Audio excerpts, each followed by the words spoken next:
नमस्कार दर्शकों। आज हम मौजूद हैं एक खास मुद्दे पे चर्चा करने के लिए।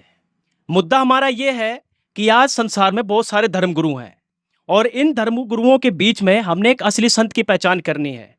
असली व नकली संत की पहचान, ये हमारा खास मुद्दा है। आप देखते होंगे डेली की सोशल मीडिया पर या चैनलों पर एक नया बाबा, नया संत, नए भगवान, नए ज्ञान के साथ कहीं ना कुछ बताते हुए नजर आ जाते हैं। जितने संत उतने भगवान और जितने महंत उतना ज्ञान। ऐसा ना जाने अनेकों संतों की बाढ़ सी आ गई है और इसी बाढ़ में कई बाबा लाल चटनी खाने से लाभ बताते हैं तो कोई बाबा लहसुन प्याज खाने को मना करवाते हैं। कोई बाबा अपने सत्संगों में ताली पिटवाता है, डांस करवाता है, तो कोई बाबा अपने प्रवचनों में ताली पिटवाता है। अनेकों संतों की इस बाढ़ में हम निकले हैं एक असली संत की पहचान करने। तो देखते हैं कि क्या ये हमारे मेहमान हमें उस नतीजे तक पहुंचा पाएंगे जिससे हम असली व नकली संत की पहचान कर सकें। तो आइए बिना समय गंवाए इस चर्चा की शुरुआत करते हैं। तो चर्चा की शुरुआत करने से पहले सबसे पहले जो हमारे मेहमान खड़े हैं उनसे उनका थोड़ा परिचय करवा देते हैं। प्रदीप जी हैं जो कि संत रामपाल जी महाराज जी के शिष्य हैं, और पुरुषोत्तम दास हैं सतलोक आश्रम मैनेजमेंट के सदस्य हैं। पंडित सुभाष जी हैं और रमेश जी हैं जो धन धन सतगुरु से जुड़े हुए हैं लगभग कई वर्षों से। तो ये हमारे खास मेहमान हैं। जनता भी है हमारे साथ और इसमें भी अलग अलग धर्मगुरुओं के शिष्य हैं और इनके कुछ जवाब रहेंगे, कुछ उत्तर भी रहेंगे, आपस में डिस्कस करेंगे जिससे हम ये निर्णय ले सकें कि असली व नकली संत की पहचान क्या है। क्योंकि कबीर जी ने भी कहा है कि संत ना होते संसार में तो जल मरता संसार, यानी कि कहीं ना कहीं एक संत जरूर है इस पूरी पृथ्वी में जिससे इस पृथ्वी का संतुलन बना रहता है। तो आइए चर्चा की शुरुआत करते हैं और जानते हैं कि असली संत वर्तमान में कौन है। सबसे पहला प्रश्न किसका रहेगा? कोई पूछना चाहेगा? जी बताइए, क्या नाम है आपका? अर्षा है मेरा नाम। बताइए क्या क्या प्रश्न है? सर मैं धीरेन्द्र शास्त्री जी को फॉलो करती हूँ। क्यों करते हो आप? सर वो मन की बात बता देते हैं और मेरे लिए तो वो ही एक संत है। और जैसे हम उनके पास जाते हैं वो हमारे जो मन में जो भी बात होती है उसके बारे में बता देते हैं। जिस भी उपलक्ष्य में जाते हैं वो हमारे अंदर की बात बता देते हैं। यानी बस मन की बात पकड़ लेने से आपने उनको पूर्ण संत मान रखा है? सर वो एक कथावाचक भी, अच्छे प्रवाचक भी हैं और अच्छी अच्छी कथाएं भी बताते हैं और अच्छी अच्छी कथाएं बताते हैं। प्रदीप जी, संत जो इन्होंने बताया अर्षा जी ने कि मैं धीरेन्द्र शास्त्री जी को पूरा संत मानती हूं क्योंकि वो मन की बात पकड़ लेते हैं, तो बताइए जरा जवाब दीजिए, क्या वो पूर्ण संत हैं? सबसे पहले तो मैं अपने गुरुदेव जी को प्रणाम करता हूं जिन्होंने आज हमें ये डिबेट या ज्ञान चर्चा का अवसर प्रदान किया, जिनकी दया से हम जनता के सवालों का जवाब दे पाएंगे। अब इस बहन जी ने सवाल किया कि धीरेन्द्र शास्त्री जी को मैं पूर्ण संत मानती हूं कि वो मन की बात बता देते हैं। इनको मैं बताना चाहता हूं कि केवल मन की बात बताने मात्र से कोई पूर्ण संत सिद्ध नहीं हो जाता। कुछ सिद्धियां होती हैं, जैसे 24 तरह की सिद्धि होती हैं, उनमें एक मन की वृत्ति बताना भी सिद्धि होती है। एक सिद्धि जल पैर न लाई, एक सिद्धि आकाश से उड़ जाई, एक सिद्धि खावे न पीवे, एक सिद्धि मनवृत्ति बतावे। इस तरह की 24 तरह की ये सिद्धियां होती हैं। और मन की बात तो एक सुहानी शाह नाम की माइंड रीडर है, वो भी पकड़ लेती है। वो कोई संत भी नहीं है, कथावाचक भी नहीं है। मन की बात बताना कोई बड़ी उपलब्धि नहीं है। तो उसके पास क्या कोई सिद्धि है? जी, पिछली भक्ति की कमाई से कुछ सिद्धि इकट्ठी हो जाती है। और आजकल तो साइंस ने भी इतनी सिद्धियां कर ली हैं, एक लाई डिटेक्टर मशीन का इजाद कर ली है, उसमें भी किसी इंसान को डाल देते हैं ना तो वो अपने आप ही सच बोलना शुरू कर देता है, यानी मन की बात बताना शुरू कर देता है। धीरेन्द्र शास्त्री जी कोई ज़्यादा काम नहीं कर रहे, एक मशीन से ज़्यादा उनकी कोई उपलब्धि नहीं है। जी जी बताइए पंडित जी, कुछ कहना चाह रहे हैं सुभाष जी? हाँ जी बोलिए। जिंदा इंसान को भगवान बता रहे हैं। अच्छा प्रदीप जी, ये तो बिल्कुल बात सही है कि हमारे तो हिंदू धर्म में बहुत सारे भगवान हैं, लेकिन आज कोई भी बाबा नया लॉन्च होता है, यानी कि कोई भी बाबा बनता है, संत आता है बनकर, प्रवचन देता है और खुद को भगवान सिद्ध कर बैठता है। पंडित जी कह रहे हैं जिंदा इंसान भगवान कैसे? पंडित जी को शायद जानकारी नहीं होगी, जिन भी देवी देवताओं का पूज रहे हो वो मुर्दे हैं क्या? वो भी तो जीवित ही होंगे। ब्रह्मा विष्णु महेश जिनकी पूजा कर रहे हैं, पंडित जी ने कोई गुरु भी बनाया होगा, उनकी भी आप आराधना करते होंगे, तो वो मुर्दे थोड़ी हैं। और रही बात जिंदा इंसान को भगवान क्यों मान रहे हैं, संत रामपाल जी कभी नहीं कहते मैं भगवान हूँ। संत रामपाल जी ने किसी सत्संग में नहीं कहा कि मैं भगवान हूँ। संत रामपाल जी तो अपने आप को दास और एक संत बताते हैं। और जो शिष्य होते हैं उनका कर्तव्य होता है कि अपने गुरु को भगवान का दर्जा देना, तो ये कबीर साहब की वाणी भी है, गुरु गोविंद दोनों खड़े काके लागू पाए, बलिहारी गुरु आपने जिन गोविंद दिया मिलाए। तो अगर गुरु को भगवान का दर्जा देंगे जभी तो आध्यात्मिक मार्ग में हमारा मोक्ष होगा। जी, और किसी का सवाल प्रश्न है? किसी का प्रश्न? जी बोलिए। नमस्कार सर। जी बताइए, क्या नाम है? शीतल। जी बताइए। विश्व में इतने गुरु हैं, कोई भी कुछ नहीं रखा है। हमें अपने माता पिता की सेवा कर लो, वहीं स्वर्ग है। और यानी सब स्वर्ग नरक यही है। हाँ, यही है सभी स्वर्ग नरक। इनका मानना है कि कोई गुरु नहीं है, किसी को मत मानो, माता पिता की सेवा कर लो, वही गुरु है। क्या जवाब रहेगा? सर इनका जवाब ये है, माता पिता की सेवा करना अच्छी बात है, लेकिन आध्यात्मिक मार्ग में गुरु के बिना मोक्ष नहीं हो सकता। अब कबीर साहब की वाणी है, मात पिता मिल जाएंगे 184 माही, सतगुरु सेवा बंदगी है फेर मिलन की नाही। मात पिता तो पशु पक्षी के जीवन में भी हमें मिल जाएंगे। तो अगर भक्ति करके आत्म कल्याण कराना है तो गुरु बनाना पड़ेगा, और गुरु भी सच्चा बनाना पड़ेगा जो शास्त्रानुसार भक्ति करवाता है। माता पिता की सेवा करने से आध्यात्मिक मार्ग में मोक्ष नहीं हो सकता। माता पिता की सेवा करना हमारा कर्तव्य है, बढ़िया से बढ़िया सेवा कीजिए, लेकिन गुरु का दर्जा और भक्ति मार्ग का दर्जा अलग है। जी रमेश जी, कुछ कहना चाहेंगे आप भी? हाँ, हम कुछ कहना चाहेंगे जी सर। बोलिए। देखो, मैं डॉक्टर राम रहीम सिंह जी इंसा का शिष्य, डेरा सच्चा सौदा इंसा का शिष्य हूँ, और उन्होंने बहुत ही नेक पुण्य कार्य किया है। उन्होंने देखो हमें पिताजी का बब्बर शेर बताया है, हम पिताजी के बब्बर शेर हैं। और देखो हम रोम रोम में बसा है हमारे पिताजी, हमारे शरीर में भी कण कण में ये हाथ में व्यापक क्या है। लिखा हुआ है? ये शाश्वत नाम जी गुरमीत जी तेरा आसरा। अच्छा, इतनी दीवान की हाथ में छपवा दिया। हाँ, हमारे अंदर उस पिताजी का बहुत ही दिलों से उसका मैं बहुत स्वागत करता हूँ।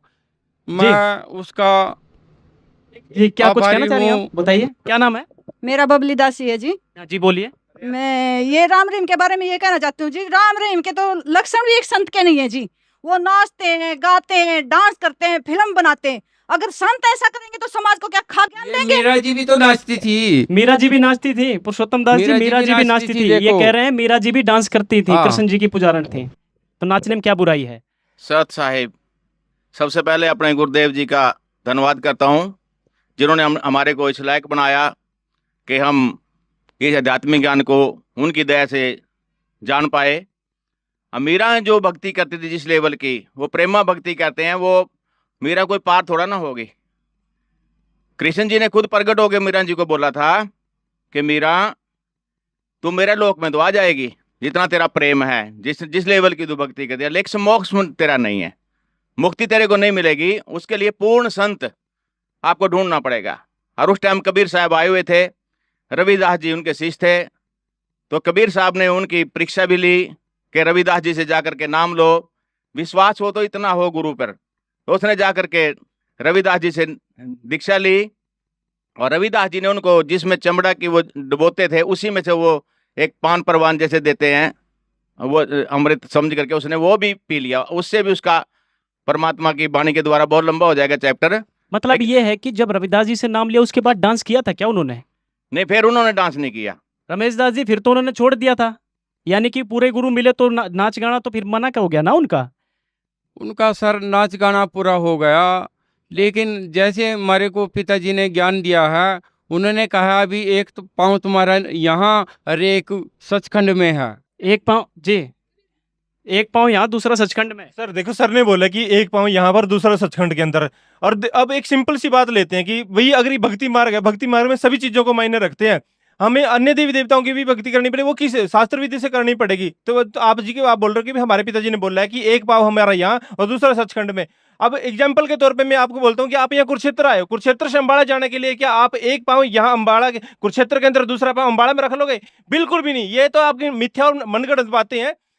सबसे पहले तो आपको वो रोड मैप देखना पड़ेगा, जिस रोड मैप पर जो बीच में टोल प्लाजा हैं उनका भी आपने टोल टैक्स देना पड़ेगा, जाना पड़ेगा। और भक्ति मार्ग में जो हमारे ये देवी देवता हैं, इनके भक्ति करनी पड़ेगी, इनके जाप करने पड़ेंगे, और ये जाप करते हुए हम सचखंड जा सकते हैं। ऐसे नहीं सचखंड जा सकते कि आपने तो बाईपास से निकल जा रहे हो, ऐसे नहीं निकल सकते। और क्या जाप देते हैं आपके गुरुजी? हमारे पिताजी ने कितने मंत्र का जाप देते हैं?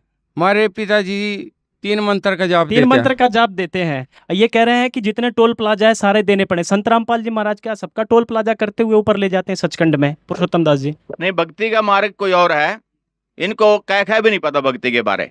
और ये संत हैं जो पहला यही सब समझ में आ जाएगा आपको। ये जो संत हैं इस लेवल के, जो फिल्में बनाना, डांस गाने करने और ऐसी ऐसी बातें करनी जिससे ये भी ना लगे कि ये संत भी है कि नहीं, तो उसमें सारा इसमें आ जाएगा। एक बार कबीर परमात्मा काल भगवान से वार्ता कर रहे हैं कि तू भाई मेरे बच्चों को बहकाता है, नकली संत भेज करके यहाँ नकली भक्ति कराता है, और सब के सब यहीं रह जाते हैं। वो 84 लाख योनियां भुगते हैं, मोक्ष किसी का होता नहीं, सतलोक कोई नहीं जा पाता, जिसको सचखंड भी कहते हैं। तो वहां पर परमात्मा की उसमें चर्चा में ये जो बातें होंगी इससे आपको समझ आ जाएगा। तो वहां पर काल भगवान बोलता है कि जी मैं यहाँ पर, मेरे को श्राप लगा हुआ है, तो मैं यहाँ पर 1 लाख मानो सूक्ष्म शरीर खाता हूं, तो वो कहाँ से मेरी उदर पूर्ति होगी? ये सभी चले जाएंगे। तो अब परमात्मा कहते हैं कि यहाँ पर जो सद्भक्ति करेगा, मेरी भक्ति करेगा, नियम में रह करके, वो ही पार होगा। बाकी तेरे जो भक्ति करते, तेरे जो पाले में है, वो तू उनके साथ जो भी कर, जो मेरे पाले में आ जाएंगे वो पार हो जाएंगे। तो काल भगवान कहता है कि जी मैं अब वचन लेता हूं आपसे कि आप 3 युगों में जीव थोड़े ले जाना, जब कलयुग आए चाहे जितने मर्जी ले जाना। तो वो कहता है ठीक है जी।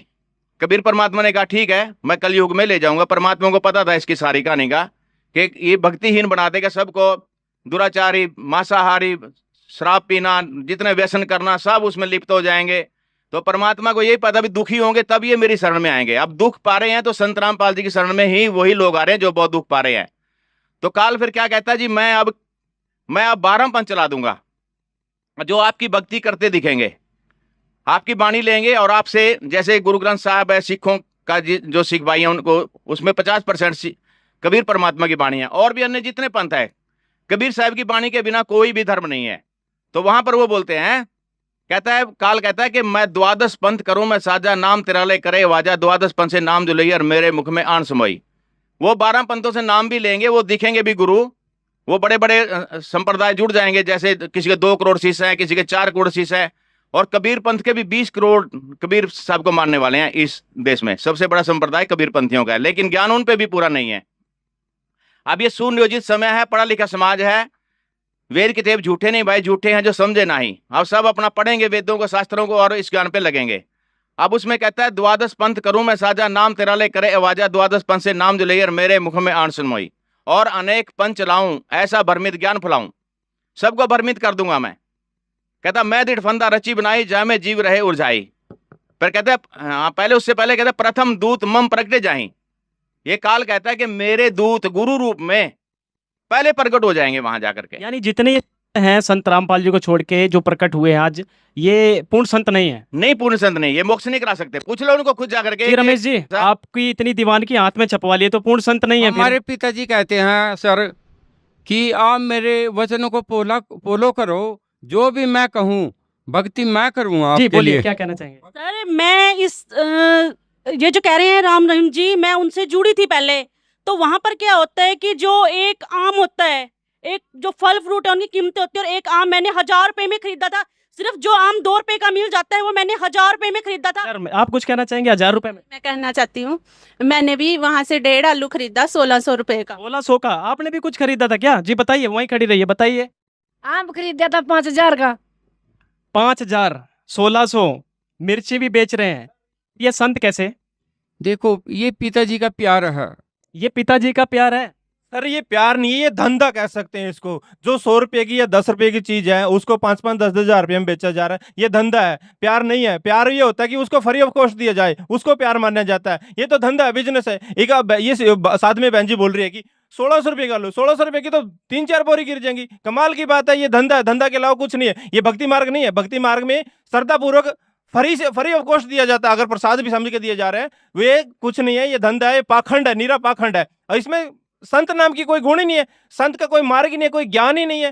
क्योंकि कई बार जब हम डिबेट वगैरह में देखते हैं, इनके संत सिरसा वाले के शिष्यों की डिबेट सुनते हैं, तो उनके अंदर ज्ञान नाम की कोई चीज नहीं है, भक्ति की कोई मर्यादा नहीं है। ज्ञान नाम की चीज नहीं है, रमेश जी बोल रहे हैं। ये पिताजी का प्रसाद है। प्रसाद तो की फिर कोई 1600 कीमत रुपए नहीं का होती। प्रसाद, इतना महंगा सर, प्रसाद। पिताजी की संत रामपाल जी प्रसाद के की कोई शिष्य खड़े कीमत हैं। नहीं बताइए है। पुरुषोत्तम दास जी, यहाँ पर जो आप लोग भंडारा करते हैं, पूरे विश्व को निमंत्रण करते हैं, कितने रुपए की पर्चियां काटते हैं? कोई पर्ची आज तक यहाँ नहीं कटी, कोई पर्ची नहीं कटती। कभी कोई पर्ची नहीं कटी आज इधर तो तक। 1600 और का यहाँ एक पे आलू मिलता है। देसी घी का भंडारा, और पे हम इस पे टिप्पणी नहीं करेंगे, आप वहां का पूछ लेना वहां पे क्या भंडारा होता है, कैसे भंडारा ठीक दिया है जाता है। सर, और किसी का जवाब, किसी का प्रश्न हो, कोई जवाब देना चाहते जी, बताइए। सर यहाँ पर संत रामपाल जी महाराज की अनुयायी संत रामपाल जी के बारे में इतना कुछ बता रहे हैं, क्या संत रामपाल जी महाराज पूर्ण मोक्ष करा सकते हैं? विश्व में इतने संत हैं, क्या वो पूर्ण मोक्ष नहीं करा सकते? बहुत अच्छा प्रश्न है प्रदीप जी। बहुत सारे धर्म गुरु हैं, क्या इन्होंने ही पूर्ण मोक्ष कराने का एक गुरु हैं कि भाई हम ही पूर्ण मोक्ष कराएंगे, बाकी नहीं कराएंगे? सर ऐसा है, पूर्ण मोक्ष कराने के लिए हमें भक्ति करने की जरूरत होती है। आज के समय में ज़्यादातर संत भक्ति नहीं करवा रहे। जैसे अभी धन सतगुरु का जिक्र चल रहा था, नाच गाना, आलू बेच देने, मिर्च बेच देनी। आजकल ज़्यादा कोई चटनी खिला रहा है, कोई मन की बात बता रहा है, भक्ति मार्ग से विचलित हो चुके हैं। और दूसरा मैं इसका बताना चाहता हूँ कि संत रामपाल जी गारंटी देते हैं पूर्ण मोक्ष कराने की, वो शास्त्रों के अनुसार भक्ति करा रहे हैं इसलिए देते हैं। गीता जी के 16वें अध्याय के 23वें और 24वें श्लोक में लिखा हुआ है, जो पुरुष शास्त्र विधि को छोड़कर मन आचरण करता है, न उसको सुख होता है, न उसको कोई सिद्धि होती है, न उसकी गति होती है। अब इनसे पूछ लो, आप शास्त्रों के अनुसार कौन सा भक्ति कर रहे हैं, कौन सा संत करा रहा है? पंडित जी, शास्त्र के अनुसार भक्ति करा रहे हैं, शास्त्र संस्कृत में है। शास्त्र के बारे में ये क्या जाने। अच्छा, शास्त्र के बारे में तो हम जानते हैं, हम पंडित हैं, हम संस्कृत बोलना जानते हैं। कर्पूर कौरम कर्णावतारम संसार सारंग भुजगेंद्रारम सदा वसंतम हृदयार वंदे भवम भवानी च चैतन्य, ऐसे संस्कृत बोलते हैं धारा पूर्वा।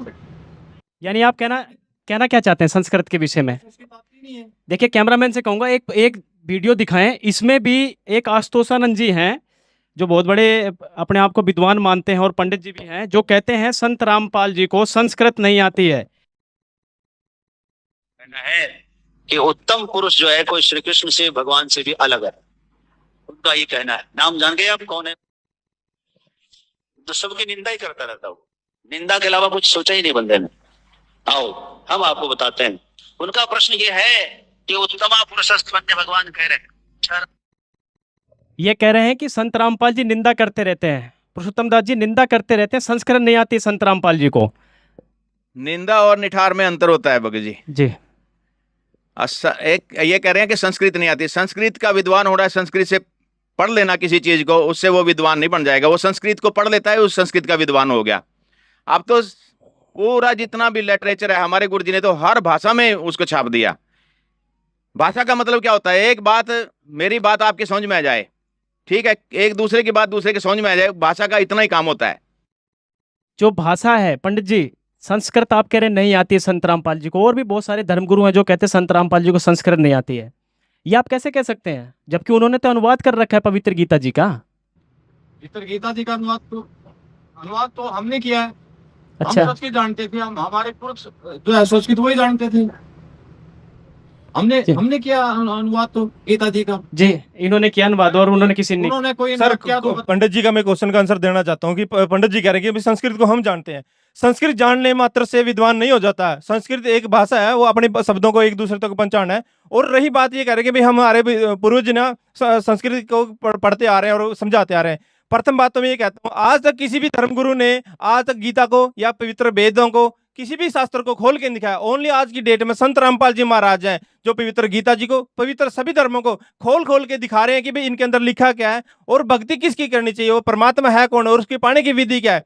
आज तक जिस भी ब्राह्मण समाज ने, जो पंडित हैं, उन्होंने क्या किया था, ओनली गीता जी को हमारे जो जोत बत्ती लगाते हैं वहां पे लाल कपड़ा के अंदर लपेट के वहां पे उसकी धूप बत्ती करने के लिए बोला है। ओनली संत रामपाल जी महाराज ने कहा है उस पवित्र ग्रंथ को उठाइए और उसको खोल के देखो, क्योंकि आज पूरा समाज पढ़े लिखा है। उसको खोल के उसके अंदर जब देखा, आज हमारी आंखें खुल चुकी हैं। वो परमात्मा की भक्ति बताई गई है और वो परमात्मा है कौन, वो कबीर है और वो प्रमाणित भी कर दिया। देखो जी, पता है। ठीक है। हाँ सर, प्रदीप जी कुछ कहना चाह रहे हैं? सर मैं इसके बारे में बताना चाहता हूँ कुछ। 2 मिनट जी, प्रदीप जी से जवाब लें। हाँ बताइए। बताना चाहता हूँ, पंडित जी को बताना चाहता हूँ भाई, ये संस्कृत का ठेका उठा रहे हैं आज तक। इन्होंने कहा संस्कृत सिर्फ हमें ही आती है, इनका बस चले तो ये किसी को हिंदी भी ना पढ़ने दे आने वाले टाइम में।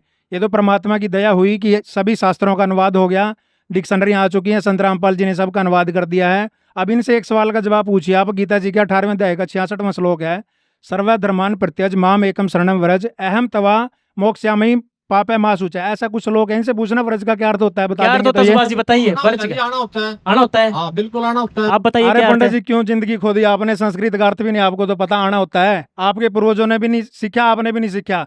ज्यादातर गीता अनुवादकों ने संत रामपाल जी को छोड़कर एक आध और है, उसने भी पूरा नहीं किया, उसने सिर्फ वर्ज का अर्थ आप तो लिख बता दिया। दीजिए क्या होता है, पूरा अर्थ वर्ज का बताइए। अर्थ जाना होता है जी, संत रामपाल जी ने हमें बताया, आज से पहले कोई बता ही नहीं पाया। संत रामपाल जी से पहले कोई नहीं बता पाया। एक आध गीता अनुवादक ने सिर्फ लिखा हुआ है व्रज का अर्थ जाना होता है, लेकिन जब उसने अनुवाद किया शब्दार्थ में तो जाना लिख दिया, अनुवाद में उसने भी आना लिख दिया। तत्व ज्ञान के बिना कोई शास्त्र ना बताइए, समझ सकता ना खोल सुभाष जी, सकता। उल्टा अर्थ निकाल रहे हैं आप? ऐसे ही बोलते रहते ऐसे ही बोलते रहते हैं। पंडित जी अब वो समय चला गया, आपके बहकावे में आ जाएगी जनता, अब वो टाइम चला गया। अब तो आप गूगल पे सर्च मार लो, हर चीज का अर्थ मिल जाएगा आपको, हर शास्त्र गूगल पे है। संस्कृत में होते तो इन्होंने किस तक आने नहीं दिया आज तक इन्होंने शास्त्र पढ़ने नहीं दिया। आज तो कोई भी कुछ भी पढ़ सकता है। हाँ ठीक है, आगे पूछ लेते हैं किसी का प्रश्न। जी क्या, बताइए बताइए।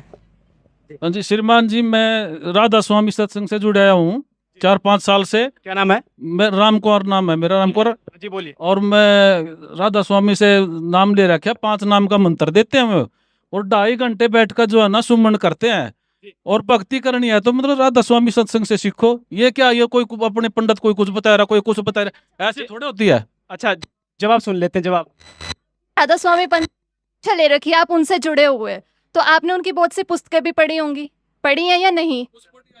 पढ़ी। उनकी पुस्तक आपने पढ़ी होगी, तो एक जीवन चरित्र स्वामी जी महाराज जी के नाम से उनकी पुस्तक है। उसके पेज नंबर 80 पे आप अगर देखोगे तो वहां लिखा है कि जो शिवदयाल जी थे, जो धार्मिक इनके गुरु थे आपके, उनकी मृत्यु के बाद वो अपनी ही शिष्या बुक्की में आकर बोल रहे हैं, भूत की तरह वो प्रवेश करके बोल रहे हैं, अपने अन्य अनुयायियों का शंकाओं का समाधान कर रहे हैं। तो इसका मतलब उनका तो मोक्ष हुआ नहीं। उन्होंने जो भक्ति की 5 नाम का जो जाप किया उससे तो उनका मोक्ष हुआ नहीं, वो तो भूत बन के उसमें बैठे हुए हैं। दूसरी बात मैं ये कहना चाहूंगी कि वो तुलसीदास जी की संगति में भी रह चुके हैं, तो उन्होंने अपनी वाणी में लिखा है, जो हाथरस वाले संत तुलसीदास कौन से? जी हाथरस वाले संत तुलसीदास जी हैं, उन्होंने अपनी वाणी में लिखा है कि 5 नाम काल के जानो तब दानी मन शंका आनो। यानी जो नाम ये 5 नाम का जाप करते हैं वो तो काल के जाप है, तो इनसे आपका मोक्ष कैसे हो सकता है? उनका नहीं हुआ तो आप उनके अनुयायियों का कैसे हो सकता है? इसका जवाब चाहिए मुझे। अगर जो मोक्ष करना है इस तरह सब जीवों का मोक्ष हो गया, सब यहाँ से चले गए, तो यहाँ पे कौन रहेगा? पुरुषोत्तम दास जी कौन रहेगा यहाँ जब चले गए? साहब जी जी बोलिए। अब राधा स्वामी की तो बहुत लंबी कहानी है, हमारे गुरुदेव जी ने बहुत लंबा बता रखा है। मैं थोड़ा सब बताता हूँ आपको कि इनकी थ्योरी कुछ और है, लिखा कुछ और है। गुरु गोविंद दोनों खड़े काके लागू पाए, बलिहारी गुरु आपना जय गोविंद दिया मिलाए। मैंने एक बहुत बड़े राधा स्वामी से पूछा कि भाई आपके गुरु जी ने कौन परमात्मा बताया? जैसे हमारे गुरु जी ने बता दिया कि कबीर परमात्मा है, ठीक है ठीक है ठीक है, और आपके गुरु जी ने कौन बताया? तो उसका मुंह सफेद पड़ गया। बाद में उसने बोला साडा भी कबीर साहब ही है, पंजाबी था वो। अच्छा जी। मतलब कोई जवाब नहीं किसी के पास। ये वहां ये भी नहीं मानते कि वहां कुछ साकार रूप में कुछ है भी है। जहां जाना है हमने सतलोक में, वो सचखंड बोलते हैं, उनको ये भी नहीं पता। वो उनकी थ्योरी है कि जैसे बूंद समुद्र में समा जाती है, जैसे प्रकाश में हम प्रकाश में मिल जाएंगे जाकर के, बस अस्तित्व खत्म। समुद्र में बूंद मिल गई, उसका अस्तित्व खत्म। परमात्मा ने हमारे को साकार रूप में बनाया, अपने शरीर से निकाला। तो वहां पर इंदुमती की कथा इन्होंने अपनी पुस्तक में ले रखी है। अब इंदुमती रानी कहती है तो बहुत लंबी कहानी है। वो कहती है कि जब मैं सतलोक में गई, सचखंड में गई, तो वहां कबीर परमात्मा सिंहासन पर बैठे थे, और मैंने उनको कहा कि हे गुरुजी, आप मेरे को बता देते कि मैं ही परमात्मा हूं, तो मेरे को इतना परेशान होने की, इतनी भक्ति करने की जरूरत भी नहीं थी। इन्हीं की किताब में लिखा है? हाँ, प्रमाण है? प्रमाण है। अच्छा, तो वो परमात्मा बोले कि इंदुमती, मैं आपको तेरे को बता देता ना कि मैं ही परमात्मा हूं, तो विश्वास ना करती। तो परमात्मा अपनी वाणी में बोलते हैं, तुम साहिब तुम संत हो, तुम सतगुरु तुम हंस, गरीबदास तुम रूप ना और नहीं दूजा अंश। वो परमात्मा चारों रोल यहाँ पर के करते हैं। तो ये जो संत हैं, झूठे गुरु अमर गए हो गए बहुत मसान, सतगुरु पुरुष कबीर हैं चारों युग परवान। परमात्मा ने तो यहाँ तक बोला है, झूठे गुरु का लित्र मारो, घर से काट घसीटो, उसको पीटे पाम लगे, उसको निश्चय पीटो।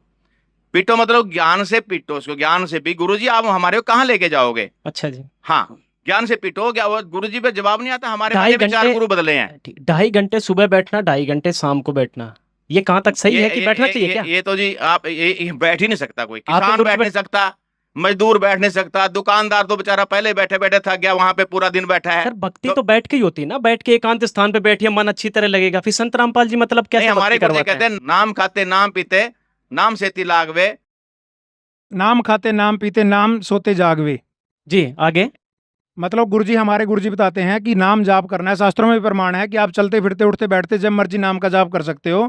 और श्वासों से सिमरण करना होता है, बैठने से कोई सिमरण नहीं करना होता। आप जो सारा दिन बैठ रहे हो 2.5 घंटे की छोटे से 2.5 साल बैठे रहो, कुछ हासिल थोड़ी होगा उससे। यानी नाम का जाप चलते फिरते काम करते करते भी कर जी, सकते हो। श्वासों से सिमरण है। आप 2 मिनट के लिए भी अगर आप किसी से बात नहीं कर रहे तो उसमें भी आप मंत्र जाप कर सकते हो। जी अगला कोई प्रश्न? जी बोलिए।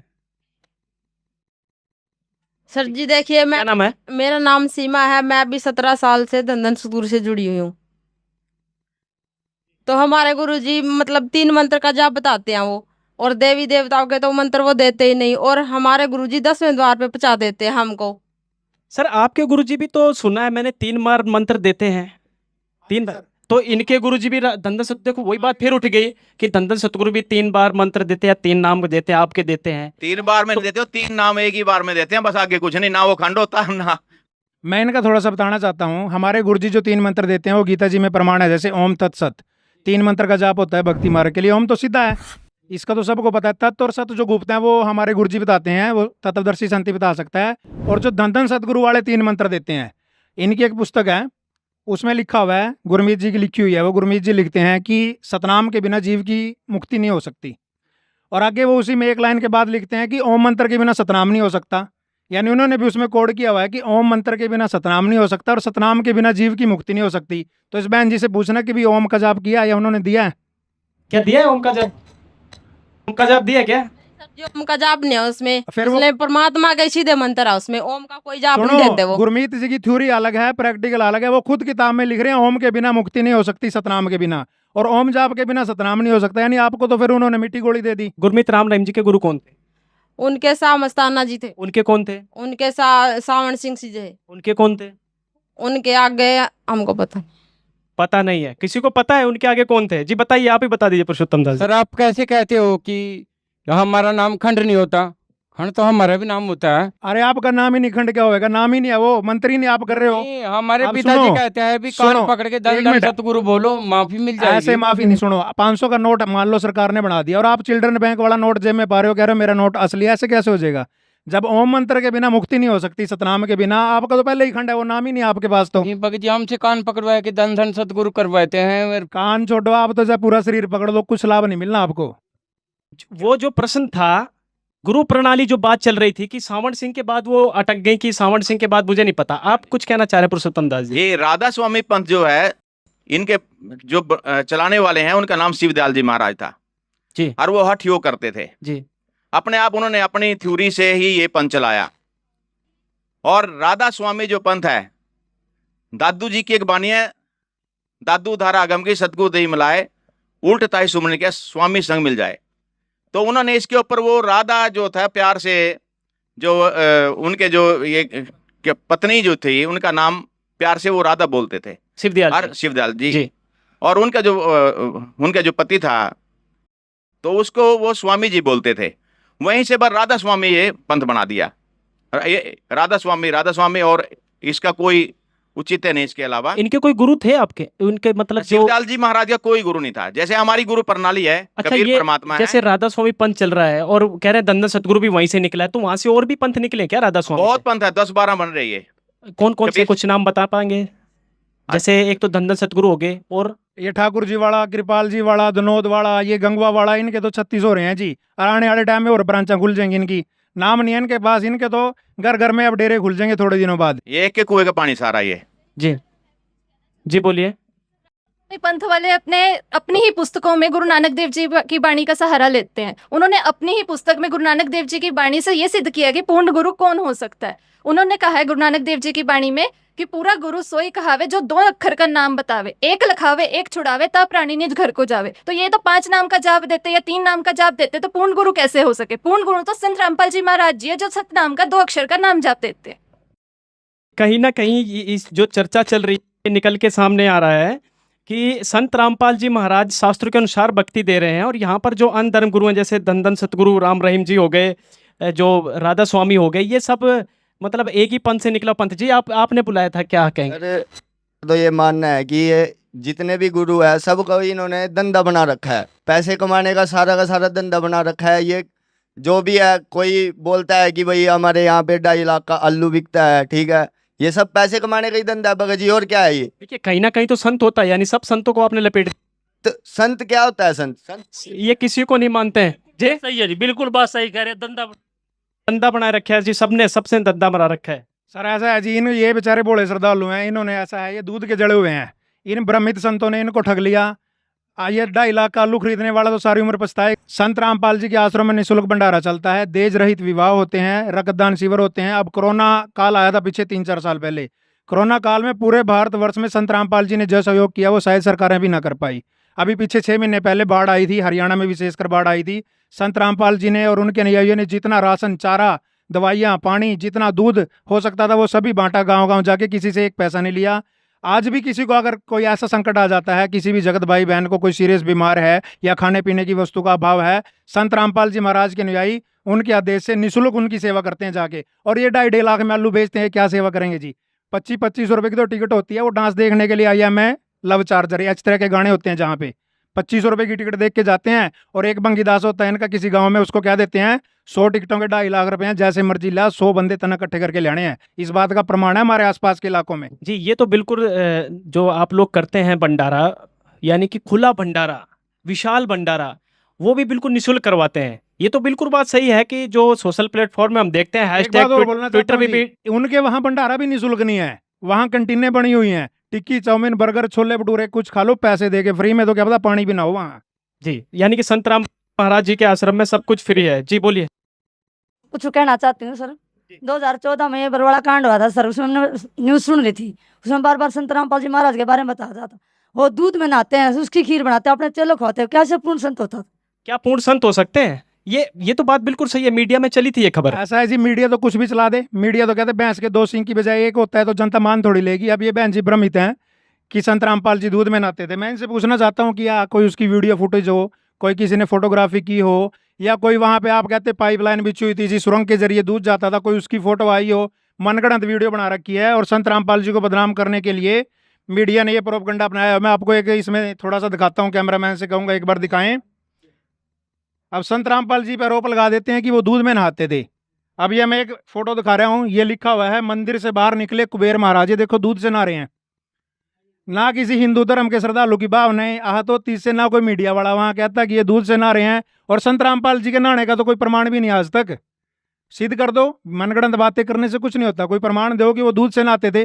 अब ये कुबेर जी महाराज दूध से नहा रहे हैं, अरे सारा दूध नाली में जा रहा है, बताओ किसी पे प्रमाण हो? एक नहीं, एक और दिखाता हूँ आपको मैं। अब ये देखो, ये बैठे हैं, एक ये तपस्वी बने हुए, ये दूध से नहा रहे हैं। एक और दिखाता हूँ, अभी रुक जाओ, कितने प्रमाण हैं। ये देखो, ये माताएं बहनें इसको दूध में नहला रही हैं। ये कौन है शख्स, इसको देखो ध्यान से। हजारों मिल जाएंगे हिंदू धर्म में या किसी में भी दूध से नहाने वाले। और संत रामपाल जी महाराज ना कभी दूध से नहाए, ना कभी नहलाते। खाने पीने वाली चीजों को व्यर्थ करने की संत रामपाल जी महाराज ने ना कोई आदेश दिया, ना वो ऐसा करते हैं। ये तो अंधविश्वास और पाखंडी लोग ऐसा करते हैं कि कहीं भी दूध चढ़ा दिया या कहीं भी दूध से नहला दिया। अच्छा ठीक है, 2 मिनट। हाँ जी बताइए सर। ये ना मीडिया का प्रोपगंडा है, ये आप मीडिया की जीता जागता प्रमाण देता हूँ। ये किसान आंदोलन था 2 साल पहले, किसानों को खालिस्तानी बता दिया था। ये मीडिया का ना, आप लोगों की नहीं, ये गिरी हुई हरकतें हैं कि जो पहले उन किसानों को खालिस्तानी बता दिया, जब वो बाढ़ आती है या कहीं आपदाएं आती हैं, वो किसान फिर वो अंधाता हो जाता है। ये मिथ्या कारण है और इन लोगों को शर्म आनी चाहिए। जनता को एक चौथा पिलर होता है न्यूज मीडिया, और ये मीडिया अपने स्तर से गिर चुके हैं। शर्म आनी चाहिए इनको भी, क्या बता रहे हैं, कम से कम जनता को सच्चाई तो दिखाएं। जनता जागरूक है, आज की डेट में सोशल मीडिया का प्लेटफॉर्म है, इसके ऊपर जाके खुद बंदा चेक कर सकता है। और जो मीडिया चैनल है, इनको तो सतर बिल्कुल गिर चुका है। शर्म आनी चाहिए। आप लोगों से भी हाथ जोड़ के रिक्वेस्ट करते हैं, जो सच्चाई होती है वही दिखाएं जनता। हम तो सच्चाई दिखा रहे हैं यहाँ पे, पूर्ण संत की पहचान करवा रहे हैं जी। बताइए पुरुषोत्तम दास। और ये मीडिया वालों ने फिर माफी भी मांगी जी। हमारे पास के प्रूफ है, जो आरोप सतगुरु के ऊपर लगाए थे जी, सब ने माफी मांगी। एक भ्रम फैलाया है, जो कहीं किसी ने नाम ले लिया कि वो कहते हैं गुरु नहीं बदलना, गुरु तो ऐसा जैसे पति बदल लिया। नहीं, ये जीवन का सौदा है, हमने मोक्ष प्राप्त करना है, दोबारा मानव जन्म नहीं मिलेगा। मानव जन्म दुर्लभ है, मिले ना बारंबार, तरवर से पता टूट गए, बहुत लगता डार। मैंने खुद 4 गुरु बदले हैं, 4 जी। जब तक गुरु बदलो 10 पाचा, तब तक गुरु मिले ना साचा। अब ये काल की जो जितना भी काल बलि की जेल है, ये 3 लोग पिंजरा भय, पुण्य पाप 2 जाल, सभी जीव भोजन भय, खाने वाला काल। एक पापी एक पुण्य आया, एक है सुम दलेल वे, बिना भजन कोई काम नहीं आया, सब है यम की जेल वे। हम काल बलि की जेल में हैं, यहाँ से ये काल नहीं चाहता कोई भी यहाँ से निकल जाए। इस काल भगवान को 1 लाख रोज मानो सूक्ष्म शरीर खाने पड़ते हैं। माया आदि निरंजन भाई अपने जामे यहाँ पे खाई। अगर ये 1 लाख इसको नहीं मिलेंगे तो इसकी उधर पूर्ति नहीं होती, तभी ये पैदा भी करवाता है। रजगुण ब्रह्मा, सतगुण विष्णु, तमगुण शिव जी। राम कृष्ण अवतार हैं, इनका नहीं संसार। जिन साहिब संसार किया उन्होंने जन्म नार। 3 देव को सबको ध्यावे, चौथे देव को मर्म न पावे, चौथा छोड़ पंचम को ध्यावे, कहें कबीर सो हमरे घर आवे। कबीर पूर्ण परमात्मा है, इसके लिए समय लगेगा, पूरा सिद्ध कर देंगे कबीर परमात्मा है। 4 वेद, 6 शास्त्र, 18 पुराण, बाइबल, कुरान, गुरु ग्रंथ साहिब, सब में हम सिद्ध कर देंगे कि सब संतों ने जिनको परमात्मा मिले हैं वो उन्होंने लिखा है कि कबीर ही पूर्ण परमात्मा है। अभी यहाँ पे काल की सेना है सारी। 14 करोड़ यम के दूत है यहाँ पर। जितने भूत बन जाते हैं, कोई पार होता नहीं, भूत प्रेत बन जाते हैं, वो भी काल की ही सेना है। अब ये इनको ये मतलब एक भ्रम है कि गुरु बदलना नहीं चाहिए। गुरु बदलना चाहिए, कोई दिक्कत नहीं उसमें। जैसे एक डॉक्टर चाहे खास अपना रिश्तेदार भी हो, जब नहीं इलाज हो रहा तो दूसरे पे चले जाते हैं उसी टाइम इलाज कराने। हमारे को जन्म मरण का रोग है, ठीक है। मोक्ष किसको, किसी को धरती वही नहीं पता मोक्ष क्या होता है, किसको मुक्ति बोलते हैं। जी बोलिए जी, क्या कहना चाहेंगे? जय श्री राम, जय बालाजी। सर मेरा नाम मुकेश है, मैं कुरुक्षेत्र से हूँ और मैं बहुत देर से देख रहा हूँ ये गुरु गुरु गुरु लगा रखी है यहाँ पे। सर हम बालाजी के मानने वाले हैं और बालाजी ने हमारे ठाठ करके हैं। और कहा भी गया है कि पृथ्वी पे 4 सुख है। पहला सुख निरोगी काया, दूसरा सुख जेब में माया, तीसरा सुख सुलक्षणी, चौथा सुख बच्चे हो आज्ञाकारी। मेरे बालाजी ने मेरे सारे 4 सुख दे रखे हैं, तो मेरे को गुरु बनाने की क्या जरूरत है? पूछिए इनसे। सारे सुख तो इनके बालाजी जी दे रहे हैं, जवाब दीजिए। सर ऐसा है, भाई साहब का सवाल है कि मेरे को सारे सुख बालाजी ने दे दिए, गुरु बनाने की क्या आवश्यकता है? आप कह रहे हैं मेरे बच्चे आज्ञाकारी हैं। पहला तो इनसे मैं ये कहना चाहता हूँ, आपके बच्चों को भी आप स्कूल में ना भेजा करो, गुरु बनाने की जरूरत ही नहीं है। क्या करेंगे? पढ़ाई करेंगे, बिना टीचर के तो पढ़ लेंगे घर पे बैठ के ही। जब एक पढ़ाई मार्ग में भी गुरु की, अध्यापक की जरूरत पड़ती है, तो भक्ति मार्ग में भी जरूरत पड़ती है। और ये कह रहे हैं कि बालाजी ने मेरे ठाठ कर दिए, जय श्री राम, जय बजरंगबली। जो बालाजी को नहीं मानते ना, उनके भी ठाठ हो रहे हैं। जो किसी को भी नहीं मानते, जो नास्तिक है ना, उनके भी ठाठ हो रहे हैं। दूसरी बात यह है, अब ये जय श्री राम का नारा लगाते हैं, ठीक है। राम 3 देवताओं में आते हैं, ब्रह्मा विष्णु महेश। विष्णु जी के अवतार हैं रामचंद्र जी। अब एक वाणी है कबीर साहिब जी की, एक राम दशरथ का बेटा, एक राम गट गट में बैठा, एक राम का सकल बसारा, एक राम इन सबसे न्यारा। जो दशरथ के पुत्र श्री रामचंद्र जी हैं, उनसे आगे तो इनको पता ही नहीं। और रही बात गुरु ना बनाने की, आध्यात्मिक मार्ग में गुरु के बिना मोक्ष नहीं हो सकता। गुरु बनाना सबसे पहली सीढ़ी है। कबीर साहब ने भी कहा है, गुरु के बिना आत्म कल्याण नहीं हो सकता। इसलिए, और विदेशों में कोई ना बालाजी को मानता, ना किसी अन्य देवी देवता को मानता, उनके भी ठाठ हो रहे हैं। ठाठ होना कोई उपलब्धि नहीं है, ठाठ तो किसी के भी हो जाते हैं। नाचने गाने वालों के ठाठ हो रहे हैं, जो कुछ भी नहीं करते। गुरु क्यों बनाए? आत्म कल्याण के लिए, मोक्ष मार्ग के लिए गुरु बनाना जरूरी है। गीता जी में भी लिखा हुआ है कि इस ज्ञान को समझने के लिए तत्वदर्शी संतों के पास जाओ। जी बताइए। वो श्री राम का हनुमान जी का नारा बोला है ना। जी जी। तो परमात्मा कहते हैं, राम राम सब जगत बखाने और आदि राम को बिरला जाने। 30 करोड़ रामा अवतारी, असीता संग रहती नारी। परमात्मा कबीर साहब 4 युगों में आते हैं। सतयुग में सतयुग का तेरा, द्वापर नाम मुनिंदर मेरा। मुनिंदर जी हनुमान जी को समझा रहे हैं, कहे मुनिंदर सुनो हनुमाना, क्यों रंग्या जूठे रंग में। कह रहा 30 करोड़ राम जा लिए जैसे से जीत जीत के जग ने, मोक्ष नहीं हुआ। मोक्ष का मार्ग कोई और है। सत साहिब, मोक्ष का मार्ग कुछ और है। जी बोलिए जी, आप हाथ खड़ा कर रही थे। मैंने सुना है जो संत रामपाल जी महाराज अपने दक्षिणा देने से मना करते हैं। और एक बार मैं अपनी सहेली के साथ ट्रेन में जा रही थी, उसने कोई संत व बाबा मांगने वाला आ गया। मैंने तो उसे 10 रुपए निकाल के दे दिए, लेकिन उसने 10 रुपए देने से मना कर दिया। ऐसा क्यों? क्या ये पूर्ण संत की पहचान है? किसी संत व बाबा को दान दक्षिणा देने से भी मना करते हैं। सर दान दक्षिणा देना क्या गलत है? एक संत दूसरे संत को दान दक्षिणा नहीं दे सकता है? बताइए पुरुषोत्तम दास जी। दान भी देखकर ही देना चाहिए। जो दान का पात्र है वही दान देना चाहिए। जैसे हम दान देते हैं कहीं भी, ये है सारा संस्कार जुड़ जाता है वहां पे। किसी को दान दिया, वो फिर आगे पैदा होगा, उसका वापिस करेगा। अगर किसी के साथ जुल्म किया जिसने, वो फिर बाद में उसका दामाद बनेगा, लड़की भी ले आएगा, उसको फिर दुखी करेगा। ये ऐसे संस्कार बनते हैं। हम दान ऐसे ना दें जैसे कोई दान ले रहा है, हो सकता है वो शाम को दारू पीता हो। ये सारे घर भारी होते हैं, झोपड़ी में कहीं भी रहते हैं, सारा दिन मांगते हैं और शाम को ये दारू पी लेते हैं। और वहां पर वो पीटता तो पहले भी था। उस दिन किसी ने 500 रुपए दे दिए, किसी का काम बन गया, कोई कहता है अभी खुश हो रहा होगा, 500 रुपए दे दिया, उसने उतना ज्यादा दारू पी ली। और दारू पी करके बच्चों को ज्यादा पीटा, उसकी पत्नी ने बच्चों समेत जाकर के नहर में कूद के आत्महत्या कर ली। वो दोष किसको लगा? जिसने दान दिया है। दान कहाँ देना चाहिए? भंडारे भी बहुत होते हैं, पीर का ही भंडारा होता है, उसका क्या लाभ होगा वहां पे?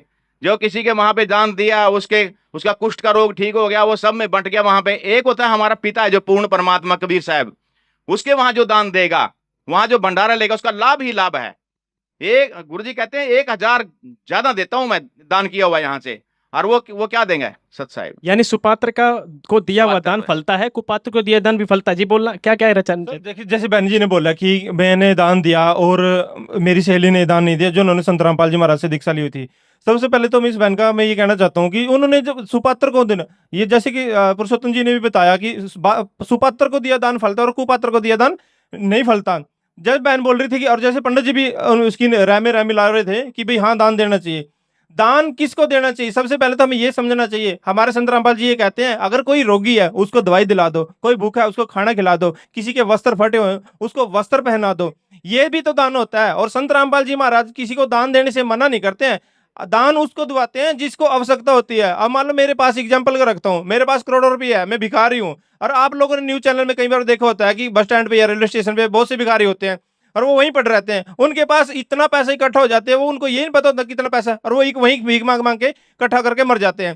तो दान सुपात्र को देना चाहिए। किसी को आवश्यकता है, कपड़े की आवश्यकता है कपड़े पहनाओ, खाने की आवश्यकता है उसको खाना खिलाओ, रोगी है उसको दवाई दिलाओ। इन चीजों के लिए संत रामपाल जी बकायदा शिविर लगाते हैं। और जब इनके संत रामपाल जी महाराज का आश्रमों में सत्संग होते हैं, सत्संग के दौरान बहुत से रोगी आते हैं, उनको दवाई फ्री ऑफ कॉस्ट दी जाती है। यानी कि यहाँ जो दान करा जाता है उसको उस दान का सदुपयोग किया जाता है। जैसा कि प्रदीप जी बता रहे थे, कोरोना काल में सदुपयोग किया गया, कोई गरीब है उसके लिए किया जाता है। तो ये सुपात्र जी बिल्कुल, ये तो बात सही है कि सुपात्र को दिया हुआ दान फलता भी है।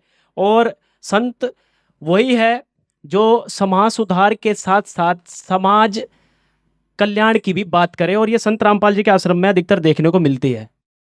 जी सुभाष जी, प्रश्न था आपका, कुछ कहना चाह रहे हैं, बताइए। हाँ, मेरा प्रश्न है, मैं जी पूछना चाहता हूँ जी कि संत रामपाल जी महाराज कबीरपंथी हैं जी, अपने आपको कबीरपंथी कहते हैं जी जी, और मूर्ति पूजा का, कबीर साहब तो मूर्ति पूजा का खंडन करते हैं जी, लेकिन ये मूर्ति क्यों लगाते हैं फिर अपनी? यानी आप ये कहना चाहते हैं कि संत रामपाल जी महाराज कबीरपंथी हैं और वो मूर्ति पूजा खंडन करते हैं कि मूर्ति पूजा नहीं करनी चाहिए। बिल्कुल सही बात है प्रदीप जी, संत रामपाल जी भी तो अपनी फोटो छपवाते हैं, कबीर जी की फोटो छपवाते हैं, यानी कि कहीं ना कहीं वो तो मूर्ति पूजा में आ गई ना। नहीं क्या सर, मूर्ति पूजा में नहीं आती वो, मैं इसका जवाब देना चाहता हूँ। मूर्ति पूजा अलग चीज है, फोटो लगवाना अलग चीज है। एक फोटो के ऊपर आश्रित होकर बैठ जाना, किसी मूर्ति के ऊपर आश्रित होकर कि मूर्ति ही मुझे लाभ देगी, वो चीज गलत है। मूर्ति तो एक यादगार के लिए होती है, ताकि हमें जिसे प्राप्त करना है उसका हमें पता होना चाहिए। आस्था के लिए होती है। क्या हम अपनी फोटो नहीं करवाते?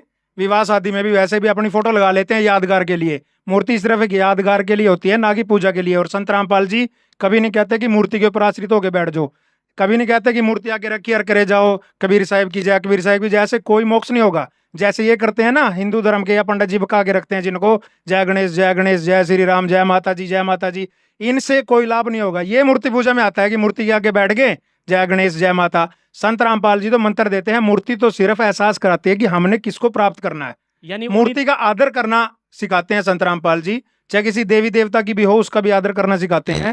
संत रामपाल जी मूर्ति पूजा बिल्कुल नहीं कराते। पंडित जी मिथ्या प्रचार कर रहे हैं, गुमराह कर रहे हैं जनता को, जो आज तक ये करते आए हैं वही काम आप शुरू कर रखे हैं। यानी जिसकी मूर्ति उसके मंत्र से मोक्ष होगा। हाँ, ये कहना चाह रहे हैं आप? जी, मंत्र से ही मोक्ष होगा, मूर्ति जरूरी भी नहीं है। 600 साल पहले कबीर साहब आए थे, उस टाइम ना कोई फोटोग्राफर था ना कोई मूर्तियां थी, मंत्र से ही तो लाभ होना है। उस टाइम तो कोई मूर्तियां भी नहीं थी, ना कोई फोटो थी, ना कोई घर में मूर्ति लगाता था, ना कोई फोटो लगाता था। उस समय साधन नहीं थे। पंडित जी कह रहे हैं कबीर साहब खंडन करते थे, खंडन अलग चीज था। मूर्तियां उस टाइम नहीं थी, ना ही कोई फोटोग्राफरी थी। अब सिर्फ एक आस्था के लिए फोटो लगाई जाती है। हम जिसको मानते हैं, जिसमें हमारी आस्था है, जिसको हम अपना गुरु मानते हैं या भगवान मानते हैं, क्या उसका एक स्वरूप भी नहीं लगा सकते? हम उसका स्वरूप लगाएंगे, उसको हम देखेंगे, हर दिन उसको याद करेंगे तो हमें लाभ होगा ना। या उसके आगे बैठे रहो सारा दिन, रामपाल जी लाभ दे देना, रामपाल जी लाभ दे देना, ऐसे थोड़ी मोक्ष होगा। मोक्ष तो मंत्र से ही होगा। पंडित जी खुद भी भ्रमित है, इन्होंने ठेका ले रखा है जनता को भ्रमित पंडित करने का। जी, ये तो तुलसी साहिब ने भी कहा है, कलयुग केवल नाम आधारा, सुमर सुमर नर उतरे पारा। यानी सुमरण से बेड़ा पार होगा। वो किसका मंत्र कौन संत देता है ये तो मैं नहीं पता है, लेकिन जैसा प्रदीप जी कह रहे हैं कि जिसकी मूर्ति है उसके मंत्रों से ही मोक्ष होगा, कहीं ना कहीं ये जो बात फिट बैठ रही है तुलसी साहिब की वाणी से भी। तो चलिए चर्चा को आगे बढ़ाते हैं जी। और किसका? जी बताइए क्या नाम है? ममता है सर। क्या मैं निरंकारी पंथ से हूँ। क्या परमात्मा निराकार है? अगर निकार है तो क्या परमात्मा साकार है? अगर साकार है तो साबित करके दिखाओ। ये संत रामपाल के इतने शिष्य है, क्या परमात्मा साकार है? अगर साकार है तो साबित करके दिखाओ। यानी आपका मानना है निरंकारी पंथ जो है वो निराकार मानते हैं, साकार नहीं है भगवान। भगवान साकार नहीं है, निराकार है। निरंकारी पंथ से हैं ये बहन जी, क्या जवाब है इसका? कौन कह रहा है जी भगवान निराकार है? ये ममता जी बता रही हैं। अब इनके कहने से थोड़ी हो जाएगा। निरंकारी पंथ तो बहुत कुछ कहता है जो शास्त्रों में प्रमाण नहीं है। भगवान साकार है, सभी शास्त्रों में प्रमाण है। गीता जी में, बाइबल में, कुरान शरीफ में, गुरु ग्रंथ साहिब में, गुरु नानक देव जी ने तो स्पष्ट लिखा हुआ है, बागे कापड़ बोले बैण लंबा नक काले तेरे नैन। यानी चित्रण भी क्या हुआ कि परमात्मा के कैसे आंख हैं, कैसा शरीर है, कैसा चेहरा है, कैसे दांत हैं। और ये कह रहे हैं निरंकारी पंथ पूरा का पूरा गुरु ग्रंथ साहिब जी यानी कि गुरु ग्रंथ साहिब जी के ऊपर आधारित है, सिख पंथ से संबंधित रखता है। अब उसकी बात कोई नहीं मान रही है, उसके प्रमाणों कोई नहीं मान रहे हैं, तो इनका तो मनगढ़ंत पंथ है जी ये। क्या आपके गुरुजी दिखाते हैं कभी गुरु ग्रंथ साहिब या गीता जी? कभी दिखाई है? कभी जो वीडियो वगैरह चलाते हैं आप लोग, सत्संग कर जाते हैं, तो हमारे गुरुजी ने आपके गुरुजी ने दिखाया है क्या? हाँ दिखाया है। प्रमाण दिखाया कि गुरु ग्रंथ में ये लिखा है? मैं बताऊं जी क्या दिखाया है। ऐसे हाथ कर देते हैं, ऐसे ऐसे हाथ कर देते हैं। नहीं दिखाया। दिखाया इनको, ऐसे हाथ कर देते हैं। कोई पूछता है जी परमात्मा बताओ, फिर कैसे होता है? ऐसे हाथ कर देते हैं। इसके बीच में क्या दिखा? श्रद्धालु कहता है जी कुछ नहीं, कहा बस यही तो परमात्मा है। ये दिखाते हैं इनके निरंकारी वाले। मतलब शास्त्र से प्रमाण नहीं देते हैं। जी बताइए। थोड़ा एक और शंका यहाँ हो जाएगी पूरी। लोग ये कहते हैं कि संत रामपाल जी तो ब्रह्मा विष्णु महेश को मानते ही नहीं, ठीक है, वो मंदिर में नहीं जाने देते, वो कुछ करने नहीं देते। पंडित जी भी यही कह रहे थे कि मूर्ति पूजा खंडन करते हैं। मैं आपको एक प्रमाण देता हूँ जी। ये कमल हैं, तीनों देवा कमल दल बसे, ब्रह्मा विष्णु महेश, पहले इनकी वंदना फिर सुन सतगुरु उपदेश। ये कमल है, हमारे शरीर में कमल है। ये ना कि कोई मंदिर में बैठा है, कहीं पे बैठा दिया ऐसे ही, कोई शिवलिंग गाड़ दिया वहां पे, कुत्ता भी मौज जाता है वहां। ये भगवान का अनादर कर रहे हैं, उससे भगवान दुखी होता है। ये तो हमारे शरीर में है, जिसको लोगों ने कुंडली भी बोला है, हम कमल बोलते हैं उसको। ये सारे उनका कमल ये दिया हुआ है इसके अंदर सारा।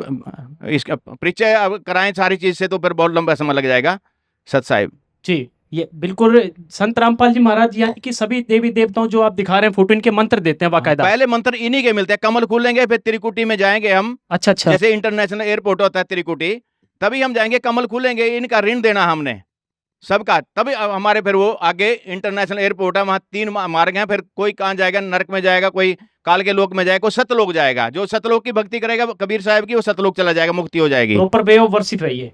लेकिन रमेश जी कह रहे थे कि एक पैर यहाँ पर दूसरा सचखंड पे, ये है विधि। देखिए किस तरीके से दिखा रहे हैं आप, प्रमाण नहीं दिखा पा रहे थे। देखिए ये जो अपना पंजाब है, इसमें कुछ भक्त आए थे तेरावास में हमारे प्रेमी, तो उन्होंने गुरु से तेरावास में बात की थी, पिताजी से, राम रहीम सिंह जी से भी। हमारे यहाँ तो 4 ही भगत है, कैसे नाम चर्चा करे? और 2 भक्तों पे तो नाम चर्चा, कुछ पुस्तक पढ़नी आती है, 2 पे आती नहीं। तो ये तो जो टेकडाल रंगते हैं, जब बोलते हैं, तो हमारे पिताजी ने कहा मालिका की दा क्या उल्टा क्या सीधा, यानी जो मर्जी करो भगवान मिल जाएगा। हाँ भगवान मिलेगा। ऐसा नहीं है। इनके पिताजी जो कहते हैं, के शिष्य जो हैं कितने तरीके से बता रहे हैं। सुनो, इनके पिताजी जो कहते हैं वो मैं बताता हूँ भाई, आराम से करो। इनके पिताजी कहते हैं मैनू इश्क हो गया सा सतनाम नाल मस्ताने नाल। इनके पिताजी तो इन्होंने गाने गुणे सुना के, मिट्टी बातें बना के, उल्टी सीधी बातें बना के ही उलझा के रखते हैं। उसी में खुश हो रहे हैं ये, क्योंकि ये मन की खुराक है। मन तो चाहता है ये गाना, नाचना, देखना, सुनना। ये पहले थोड़ा वो ये कमलों के बाद हमारे गुरुजी सतनाम देते हैं श्वासों का। श्वासा पार्थ भेद हमारा, जो खोजे सो उतरे पारा। श्वास श्वास में नाम ले विरता, श्वास मत खो, ना जाने श्वास का आवन हो के ना हो। फिर सतनाम मिलेगा, 2 मंत्र का है वो। फिर सार नाम मिलेगा, फिर सार शब्द मिलेगा। यानी ये विधि है जी, ये विधि है। और किसी का कोई प्रश्न कोई पूछना चाहेगा? जी बताइए, क्या नाम है जी आपका? सर मेरा नाम पूनम है। सर मेरा एक क्वेश्चन है इन लोगों से कि एक बार मैं अपनी सहेली के यहाँ गई, तो वहाँ ना उनके घर ना एक साधु बैठे हुए थे, तो उनकी पूरी फैमिली ने उनको हाथ दिखाया। तो मैंने भी सोचा क्यों ना मैं भी अपना हाथ दिखा दूं। जैसे मैंने उनको अपना हाथ दिखाया, तो जो भी उन साधु ने मेरे बारे में घटना बताई, वो सारी घटना सत्य सिद्ध हुई। क्या उन साधु संतों को ठीक नहीं मान सकते हम? जी बताइए, आप बताइए। प्रदीप जी कह रही हैं हाथ देखने से लाभ मिला है। क्या वो संत नहीं है हाथ दिखा जो देखते हैं? नहीं है सर, संत बिल्कुल भी नहीं। आप देखने कार संत का तो कोई मैच ही नहीं करता। क्यों? संत वो होता है जो शास्त्रानुसार भक्ति करा के आत्म कल्याण की बात करता है, मोक्ष की बात करता है और सर्व सुख देने की बात करता है। बहन जी ने हाथ दिखा दिया कि मेरा यह नुकसान होगा, मेरा टांग टूटेगी, मेरी भैंस मरेगी, वो नुकसान बचा थोड़ी है उनका। हाथ दिखाने से वो नुकसान टल गया और फिर तो माने भाई कुछ फायदा हुआ, इन्होंने हाथ दिखाया था और भैंस मरने से बच गई। उसने बता दिया और इनका नुकसान हो गया, उससे क्या लाभ मिला इनको, बल्कि और टेंशन बढ़ गई। जिस दिन होना था वो तो होना ही था, 1 महीना पहले पता लग गया, 1 महीना वैसे टेंशन बढ़ गई इनकी। संत रामपाल जी महाराज जी के यहाँ नाम लेने से ऐसी आपदाएं तो फ्री में टल जाती हैं, पता भी नहीं लगता भगत को कि हमारा कोई नुकसान होना था, वो ऐसे ही निकल जाती हैं। मेरा एक प्रश्न ये है, जैसे निरंकारी वाला भी प्रश्न उठा था निरंकारी पंथ से, ऐसे बहुत सारे धर्मगुरु हैं, निरंकारी हैं जो बाल योगेश्वर वाले भी हैं। वो कहते हैं कि अगर आपको कोई रोग लग जाता है तो अगर डॉक्टर कहता है कि जी प्रोटीन की जरूरत तो अंडा खा लीजिए, मांस खा लीजिए, यानी रोग नाश करने के लिए अगर कोई मांस खाना पड़ जाए तो वो संत कहते हैं खा सकते हैं। क्या संत रामपाल जी भी कोई ऐसा आदेश देते हैं? संत रामपाल जी ऐसा कोई आदेश नहीं देते जी, क्योंकि संत रामपाल जी महाराज की भक्ति विधि है जो शास्त्र अनुसार है और सच्ची भक्ति विधि है। संत रामपाल जी महाराज तो ये कॉन्फिडेंस देते हैं कि मेरे से नाम लो, आपके रोग मैं ही नाश कर दूंगा, इस भक्ति से नाश हो जाएंगे, अंडा मांस खाने की जरूरत ही नहीं। और ये रोग में नहीं है तो वैसे भी कहते हैं अंडा मांस खा लो कुछ नहीं होता। ये धन धन सतगुरु वाले खड़े हैं यहाँ पे, ये क्या नाम है इनका, रमेश कह रहे थे आप, जी जी राम कुमार जी, ये बीड़ियां पीते हैं, सुट्टे मारते हैं, आगे पिताजी की फोटो पीछे पवर रख लेते हैं। इनको तो बिना रोग के भी खाने पीने की छूट है जी, रोग की तो बात छोड़ दो आप। और निरंकारी वाले भी कहते हैं आप विदेश गए हो, कहीं खाना नहीं मिलता, आप मांस खा लेते हो, इनको भगवान पे भरोसा नहीं है। क्या भगवान अपने भगत को भूखा मरने देगा, या क्या वो बीमारी नहीं ठीक करेगा? क्या जब इनसे कोई लाभ ही नहीं मिल रहा तो क्यों चिमड़ रहे हो, इनको छोड़ दो। संत रामपाल जी महाराज सही भक्ति बता रहे हैं और सभी सुख दे रहे हैं।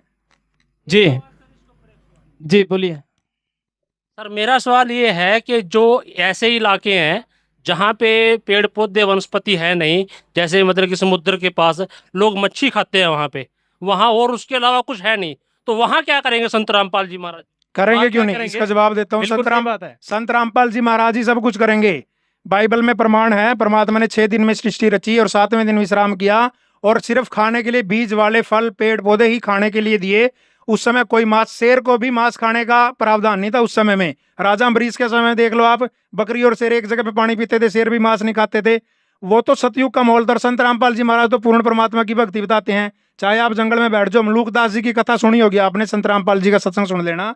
वो पेड़ पे चढ़ के बैठ गए थे कि देखता हूँ मेरे को आज कौन खाना खिलाएगा, तो परमात्मा तो मार मार के खाना खिलवा देते हैं। आप जाके तो देखो बालाजी वाले, एक बार आप कहीं बैठ के देखो परमात्मा फिर करते हैं कैसे दया। कहने का तात्पर्य जहाँ पर अनाज नहीं होता, जैसे पहाड़ी इलाका हो गया, वहाँ पे कुछ लोग मांस का सहारा लेते हैं, क्या वहाँ सर अनाज पैदा हो जाएगा? संत सर एक रामपाल बात जी सुनो महाराज आप, जी की वहाँ दया पे से। अनाज क्यों नहीं होता? क्योंकि भक्तिहीन हो गए लोग, शास्त्र अनुसार साधना नहीं कर रहे, सत्कर्म नहीं कर सर रहे। कहीं उपजाऊ जमीन नहीं होती ना, क्या संत रामपाल जी भक्ति वहाँ कर देंगे ऐसा काम? बिल्कुल कर देंगे जी। शास्त्र अनुसार भक्ति करोगे तो सत्युग जैसा माहौल होएगा, वातावरण शुद्ध होएगा, जमीनें उपजाऊ हो जाएंगी, असमय ना बारिश होगी, समय पे सारा कुछ होएगा, असमय ना बाढ़ आएगी, ना असमय सूखा पड़ेगा, समय पे सारा कुछ होएगा तो खेत खलियान हरियाली सब कुछ भर जाएगी। जी और कोई जी बताइए क्या कहना हो सकता है जी, हो सकता है जी। 2 मिनट जी, हाँ बताइए क्या नाम है? सर मंजू है। सर मैं सभी गुरुओं को मानती हूँ, सभी कुछ ना कुछ अच्छा ही बताते हैं, किस भी दिशा में चले जाओ मंजिल तो मिल ही जाएगी। यानी जो यहाँ पर बहस चल रही है आप सबको मान रहे हैं, चाहे कोई भी संत हो? Yes sir. सभी को मानते हैं, किसी दिशा में चली जाओ मंजिल मिल ही जाएगी। जब आपने चंडीगढ़ की तरफ जाना है, यहाँ से उत्तर दिशा में चंडीगढ़ है और आप कर्नाटक की तरफ चल दो, कैसे दिशा मिल जाएगी बताओ मेरे को? आप तो भ्रमित हो जाओगे, वहाँ 1 महीना 10 दिन घूम फिर के कहोगे मेरे को तो पागल बना दिया। जो ये अन्य संत हैं, दिशा कैसे मिलेगी? देखो शास्त्र हमारी दिशा है, शास्त्र हमारा मैप है सतलोक में जाने का, भक्ति करने का। अब आप शास्त्र अनुसार नहीं करोगे तो कैसे दिशा मिल जाएगी? कोई बच्चा स्कूल में पढ़ता है, उसको बता दिया 2 और 2 4 होते हैं, और कोई सिर्फ मेरे जैसा कह दे 2 और 2 5 कह दो, 6 कह दो, 8 कह दो, पास तो हो ही जाना। कैसे पास हो जाएगा? पास तो जब ही होगा ना करेक्ट आंसर दे के आएगा। जी बोलिए पुरुषोत्तम। भगवान का भी एक संविधान है, जैसे देश का संविधान है, भगवान का भी एक संविधान है। जो 4 ये वेद हैं, 6 शास्त्र, 18 पुराण, बाइबल, कुरान, गुरु ग्रंथ साहिब, सब में उसका प्रमाण है कैसे भक्ति करें। जो गुरु सिलेबस से बाहर भक्ति करा रहा है, मतलब ये जो अपना सिलेबस हो गया, परमात्मा का सिलेबस हो गया सारे वेद, और जैसे बच्चा स्कूल में जाता है, वो टीचर को सिलेबस से बाहर पढ़ाता है, क्या वो बच्चा पास हो जाएगा? ये बेचारे देखा देखी गुरु शिष्य बन गए, किया ना तत्व विचारा, और गुरु शिष्य दोनों के सिर पर काल ठोकेगा पंजारा। अब इसका इतना ही इशारा काफी है कि काल उसको ले जाएगा। काल क्या है आपको फिर बताएंगे। सत साहिब जी क्या पूछना चाह रहे हैं आप? क्या नाम है आपका? जी बताइए। मैं पूछना चाहती हूँ, मैं काफ़ी देर से देख रही हूँ कि यहाँ पर चर्चा चली हुई है, सभी अपने अपने गुरुओं का पूर्ण संत बता रहे हैं। तो मैं इनसे एक क्वेश्चन करना चाहूँगी कि अगर वो पूर्ण संत हैं तो अपने साथ वो गनमैन क्यों रखते हैं? अगर वो पूर्ण संत हैं तो वो अपनी सिक्योरिटी भी नहीं रख पाते। तो मैं इनसे पूछना चाहूँगी कि वो कैसे पूर्ण संत हैं? आप जी बताइए, पूर्ण संत हैं तो गनमैन क्यों रखते हैं? बिल्कुल, बहुत अच्छा प्रश्न है। क्यों संत रख मैं अपना जवाब देने से पहले इस बहन से एक प्रश्न पूछना चाहती हूँ कि आप कौन से भगवान की भक्ति करती हैं? शिव भगवान की पूजा करती हूँ। शिव जी की करते हैं। अगर आप शिव जी भगवान की पूजा करती हैं तो आपने देखा होगा कि उनके हाथ में त्रिशूल है, ठीक है। इसी प्रकार से विष्णु भगवान जी हैं, उनके हाथ में जो है वो चक्र है, और जो शेरावाली माता है उसकी 8 भुजाओं में कोई ना कोई जो है वो हथियार है, यानी कि सुदर्शन चक्र है, गदा है, शंख है। इसी प्रकार से जो संत रामपाल जी महाराज जी हैं, इसी प्रकार से जो संत रामपाल जी महाराज जी हैं, उन्होंने अपनी सुरक्षा के लिए सिक्योरिटी गार्ड रखे हुए हैं। और भारत एक लोकतांत्रिक देश है, इसमें हर एक व्यक्ति को अपनी सुरक्षा करने का अधिकार है। तो इसी के नाते क्या संत रामपाल जी महाराज जी एक संत अपनी सुरक्षा के लिए सिक्योरिटी गार्ड नहीं रख सकते? और दूसरी बात, संत रामपाल जी महाराज जी ने जो सिक्योरिटी गार्ड रखे हैं वो अपनी सुरक्षा के लिए रखे हैं, ना कि किसी को नुकसान पहुंचाने के लिए या किसी को मरवाने के लिए।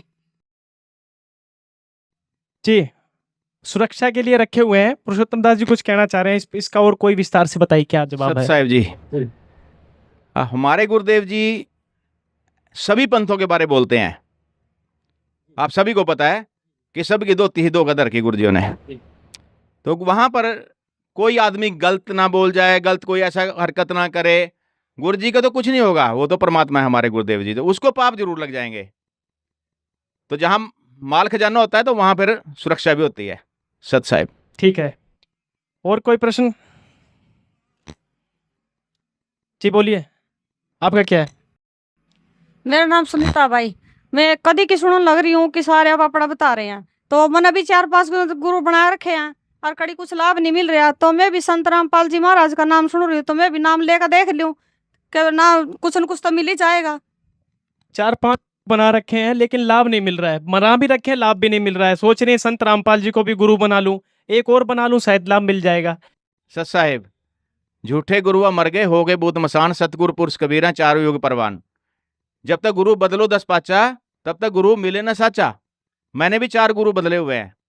आप सच्चा गुरु बनाइए तो आपको वहाँ ऐसा लाभ मिलना शुरू हो जाएगा। यहाँ की जितनी भी सुविधा, जब तक आपका जीवन है, सारी सुविधा मिलेगी। और फिर मेन मकसद है हमारे गुरुदेव जी का, इस जीवात्मा को सतलोक ले जाना। यहाँ के तो जैसे लाभ ऐसे मिले जैसे रूंगे में मिलता है कुछ। सत साहिब, आप निर्भय होकर के नाम लीजिए और सारे लाभ उठाइए। जी पंडित जी, आप बड़ी देर से हाथ खड़ा कर रहे थे, बताइए। साधु संत बहुत कुछ बोलते हैं, ये कर लो वो कर लो, मेरा तो दिमाग खराब हो गया, क्या करे क्या ना करे। मेरा तो मानना ये है, घर बैठ के भक्ति कर लो, कहीं जाने की जरूरत नहीं है। यानी कोई पास कहीं जाने की जरूरत नहीं है। जी क्या कह रहे हैं सर? जैसे देखिए शर्मा जी ने बोला कि घर बैठ के भक्ति कर लो, ये बिल्कुल मिथ्या बात है। अगर आज हमने एजुकेशन लेनी है, स्कूल के अंदर, यूनिवर्सिटी के अंदर जाना पड़ेगा, और जो गुरु या टीचर जो हमारे होते हैं उनके द्वारा बताया गया जो लेक्चर है वो पीरियड हमें नोट करना पड़ेगा, नोट डाउन करना पड़ेगा। घर रह के भक्ति नहीं होती। अगर घर रह के भक्ति होएगी, मगर वो क्या विधि अनुसार होगी। जैसे घर रह के स्टडी हो जाती है ना, स्कूल में तो जाना पड़ेगा। जो गुरु जी हैं, जो टीचर हैं, उनके द्वारा बताई गई विधि अनुसार हमने वो भक्ति, गुरु प्रणाली से ही भक्ति होएगी, ना कि घर रह के। घर रह के तो हमारे पशु हैं, जानवर है, वो घर पे ही रहते हैं, वो उनकी बता कौन सी भक्ति हो जा रही है, वो कौन सा मोक्ष हो जा रहा है। इसलिए सबसे पहले गुरु बनाना पड़ेगा, और भक्ति मार्ग में सबसे पहला गुरु प्रथम होता है। गुरु बनाना अनिवार्य है, ना कि घर पे रह के। घर पे रह के भक्ति होगी, मगर वो क्या है, गुरु बनाने के बाद होगी। गुरु बनाने के बाद होगी। जी बताइए, क्या कहना चाहेंगे? कुछ प्रश्न? ऐसा है जी, जैसे डिबेट हो रही है, इसमें ये तो पता लग गया कि कबीर पंथ में ही भगवान है। तो ये बहुत सारे कबीर पंथ हैं संसार में, कैसे मानने कि कौन असली है कौन नकली है? जैसे संत रामपाल जी और मधु परमहंस जी और दामा खेड़ा वगैरह, ऐसे बहुत सारे हैं। तो हमें निर्णय करके बताइए। निर्णय करके बताइए। पुरुषोत्तम दास जी दामा खेड़ा वाले, वो भी कबीर पंथ हैं। मधु परमहंस हैं, वो भी कबीर पंथ है। वो भी कहते हैं वो मैं नाम से मोक्ष होगा। संत रामपाल जी कहते हैं मेरे से नाम ले लो, मैं मोक्ष करूंगा। तो कौन सा असली कबीर पंथ है? जी, हम बहुत छोटे थे, जब शायद मैं 12-13 साल का ही था, तब मेरे पिताजी पहले कबीरपंथी थे, और उन्होंने मेरा भी गले में एक मणिये की कंठी बंधवा दी, और भी तेरे को भी नाम मिल गया, तू भी अब शिष्य बन गया, गुरु वाला हो गया। ठीक है, नुगरे का बताते हैं, पानी भी नहीं पीना चाहिए। और मेरे पिताजी को जितना ज्ञान था उस हिसाब से मेरे को समझाया, मेरे को नहीं पूरे परिवार को। घर में हमारे सत्संग होता था, चौका आरती होती थी। हम कांसी जो लहर तारा तालाब में जो कबीर साहब प्रकट हुए थे, वहाँ पे जो उनका स्थान बना हुआ है, वहाँ से हम जुड़े हुए थे। मेरे पिताजी 3 पीढ़ी से हम कबीरपंथी थे। ऐसे और भी अन्य पूरे मतलब हिंदुस्तान में और मॉरिशस में भी बहुत कबीरपंथी हैं। कम से कम 20 करोड़ कबीरपंथी है जो कबीर साहब को मानते हैं, लेकिन उनको ज्ञान पूर्ण नहीं है, विधि पता नहीं है। बस देखा देखी गुरशिष्य बन के किया ना तत्व विचारा, और गुरशिष्य दोनों के सिर पे काल ठोके पंजारा। अब मैंने जब कबीर साहब का बचपन से जैसे नाम लिया, पता तो मेरे कुछ था ही नहीं, नाम का गुरु बना लिया। सबके साथ ऐसे ही हो रही है। और उसके बाद मैंने सोचा भी, मेरे को नहीं लगता वो हमारा जो गुरु था उसने भी शिवलिंग लगा दिया। मैंने उसे बहस कर ली, मैं क्या ये क्यों लगा दिया आपने? कबीर साहब तो मूर्ति पूजा खंडन करते हैं। तो कहता ये अब कोई आता नहीं यहाँ पर, इसलिए फिर लोग आने लगेंगे, थोड़ा हमारा पेट पूजा चलेगा। मैं क्या भाई ये तो नकली है। तो मैंने गुरु ढूंढना शुरू करा। पहले ब्रह्म कुमारी वालों पे मैं गया, फिर ठाकुर जी जो हैं ये 5 नाम देते हैं जो, उनसे भी 5 नाम लिए मैंने। एक ये सोहम मंत्र को तोड़ के देते हैं, वो दो हिस्से बना देते हैं उसको, अनंतपुर गद्दी है उनकी, उनसे नाम लिया। मतलब कहने का मतलब 4 गुरु मैंने बदले। तो ये जो कबीर साहब का जो मार्ग है, उन्होंने सुनियोजित समय आज का बता भी रखा है। संवत 1774 होई ता दिन प्रेम प्रगटे चक सोई, साखी हमारी लिजी समझावे, असंख्य जन्म ठौर न पावे, 12 पंथ हमी को ध्यावे, अस्थिर घर का मर्म न पावे, 12वें पंथ में हम ही चले आवे, और सभी पंथ मिटा के एक पंथ चलावे। अब पढ़ा लिखा समाज है, सब अपने शास्त्रों को उठा के देख लेंगे। और दादू जी ने क्या कहा, जिन मुझको निज नाम दिया सोई सतगुरु हमार, दादू दूसरा कोई नहीं कबीर सर्जनहार, जो शरण कबीर के तर गए अंता पार, दादू गुण कीता कहत न आप आवे पार, कोई निर्गुण मरीज रहा है, कोई सरगुण ठहराए, दादू गति कबीर की मोह से कही ना जाए। ऐसे ही सभी संतों, 1 दर्जन संत तो ऐसे हैं, गरीबदास जी महाराज, धर्मदास जी महाराज, मलूकदास जी महाराज, घीसा संत जी महाराज, दादू जी महाराज, सब ने अपनी वाणी में पूरा प्रमाण कर रखा है कि कबीर साहेब परमात्मा है। और उनका फिर आपने चेक करना, नाम लेके देखो, तुरंत लाभ मिलना शुरू हो जाएगा। कहीं से किसी को कैंसर का रोग भी है, कोई भयानक रोग से ग्रसित है, बीमारी से, आप यहां से नाम लीजिए, आपको पता लग जाएगा वो पूर्ण परमात्मा कबीर साहब क्या शक्ति है। हमारे गुरुदेव जी उन्हीं के बारे में तो बता रहे हैं जो ज्ञान छुपा हुआ था, किसी को नहीं पता। कितने मठ हैं बने हुए बाहर कबीर साहब के नाम पे, बहुत जमीनें उनके नाम है, सब सिर्फ यहाँ तक सीमित हो गए कि अपना पेट पूजा चल रहा है, बस अपना टाइम पास कर रहे हैं। संत रामपाल जी कबीर दास जी को यानी कबीर जी को एक पूर्ण परमात्मा मानते हैं। अन्य जो धर्म गुरु हैं, जैसे कबीर पंथ है जो आपने कहा, 12 पंथ जो चलाए, जो बाणी बोली थी आपने, तो और पंथ चले हुए, वो कबीर को क्या मानते हैं? हाँ, वो मैंने पहले जो बाणी बोली थी आपको, काल कह रहा 12 पंथ करूं मैं साजा, नाम तेरा ले करे आवाजा। आपको रोकूंगा, ये काल बार बार आप कह रहे हैं, ये काल ऐसा काल ऐसा, ये काल कौन है? क्या ये काल कह ऐसा तो नहीं कि संत रामपाल जी डरवा रहे हो जनता को काल करके और मेरे से नाम ले लेंगे? ये काल क्या है? बिल्कुल सही पूछा आपने, गीता में भी लिखा हुआ है, उस संवाद में आ रहा है कि मैं बड़ा हुआ काल हूं, सबको खाने आया हूं। अर्जुन पूछता है कि आप सबको क्यों खा रहे हो? ये तो भक्ति कर रहे हैं, कोई हनुमान जी आपके जाड़ों में लटके हैं, रेवता श्रीखर बड़ी पुण्यात्मा, सब आपके मुंह में जा रहे हैं। उसने 1000 मुंह बना लिए, वहां पर 1000 पैर बना लिए, वो 67 कला संपूर्ण है। ब्रह्मा विष्णु महेश 16 कला संपूर्ण है। दुर्गा 64 कला संपूर्ण है। काल भगवान 1000 कला संपूर्ण है। और पूर्ण परमात्मा असंख्य कला के स्वामी है, असंख्य कला जिसकी कोई गिनती नहीं। अब वो उसमें कह रहा है 11 के 32 में कह रहा है कि मैं बड़ा हुआ काल हूं, सबको खाने आया हूं। तो कबीर परमात्मा भी यही उनकी वाणी समर्थन कर रही है। 3 लोक पिंजरा भया, पूर्ण पाप 2 जाल, सभी जीव भोजन भय, खाने वाला काल। एक पापी एक पुण्य आए के सुम दलेल वे, बिना भजन कोई काम नहीं, सब है यम की जेल वे। हम काल की परिभाषा को पहले जान जाइए आप। जब आपको काल की परिभाषा आपको समझ में आ जाएगी, फिर दयाल की भी आ जाएगी। यानी जो दुख देता है यहाँ पे सब काल देता है। हाँ, बिल्कुल दुख देता है। दयाल तो कोई और है, तो काल है। दयाल कौन है? दयाल कबीर परमात्मा है। ठीक है, ये यानी कि ये जो प्रश्न आता है कि मारने वाले से बचाने वाले का हाथ बड़ा है, यानी मारने वाला काल है, बचाने वाला दयाल है कबीर जी। बिल्कुल बिल्कुल ठीक है जी। अब आप उस पर चर्चा पे आइए कि कबीर पंथ में जो 12 पंथ चले हुए हैं, असली संत रामपाल जी हैं, ये करेंगे आप? हाँ, वो उसमें उसका थोड़ा मेरे बाणी जितनी की भी याद है मैं बताता हूँ, उनकी तो बहुत बाणी है। 12 पंथ करूँ मैं साजा, नाम तेरा ले करे आवाजा, 12 पंथ से नाम जो ले मेरे मुख में आन समोई। जैसे गीता ज्ञान में सब कह रहे हैं अभी जिसके जो पूर्ण परमात्मा की भक्ति नहीं करते, मोक्षदायक भक्ति जिसके पास नहीं है, वो तो मेरा ही ग्रास बनेंगे। ऐसे ही अर्थ यहाँ उसका बन रहा है। ये द्वादश पंथ करो मैं साजा, नाम तेरा ले करे आवाजा, द्वादश पंथ से नाम जो लेर मेरे मुख में आन समोई। और अनेक पंथ चलाऊं, ये काल कहता है अनेक पंथ और भी चला दूंगा, ऐसा भ्रमित ज्ञान फैलाऊं। प्रथम दूत मम प्रगटे जाहि, पीछे संत तुम्हारा आई, कहा तुम्हारा फिर जीव नहीं माने, हमरी और होई बाद बखाने। मैं दृढ़ फंदा रची बनाई, जामे जीव रहे उलझाई। मैं एक फंदा रचूंगा भक्ति रूपी, उसमें सब जीव फंस जाएंगे। ये प्रमाण है कहीं? हाँ प्रमाण है। फिर कहता आगे जो गुरुओं से बचेंगे, नकली गुरुओं से बचेंगे, कह रहा देवल देव पसान पुजाई और तीर्थ व्रत जब तब मन लाई, यज्ञ होम और नेम आचारा और अनेक फंद में डारा, जो ज्ञानी जाओ संसारा और जीव ना माने कहा तुम्हारा। क्या चैलेंज कर रहा है काल कबीर परमात्मा को, कहता मैंने सब ही लगा दिए, सबके गुरु बनवा दिए।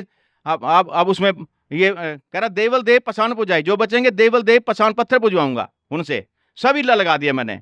फिर कबीर परमात्मा कहते हैं कहें कबीर सुनो अन्यायी, काटू फन जीव ले जाई, जेतिक बन तुम रचे विचारी, तत्व ज्ञान से सबे बिंडारी, जौन जीव हम सब दर्डावा और वाके सकल सब फंद मुकावा, ताके निकट तू काल नहीं आवा, संधि देख ताके सिर नावा।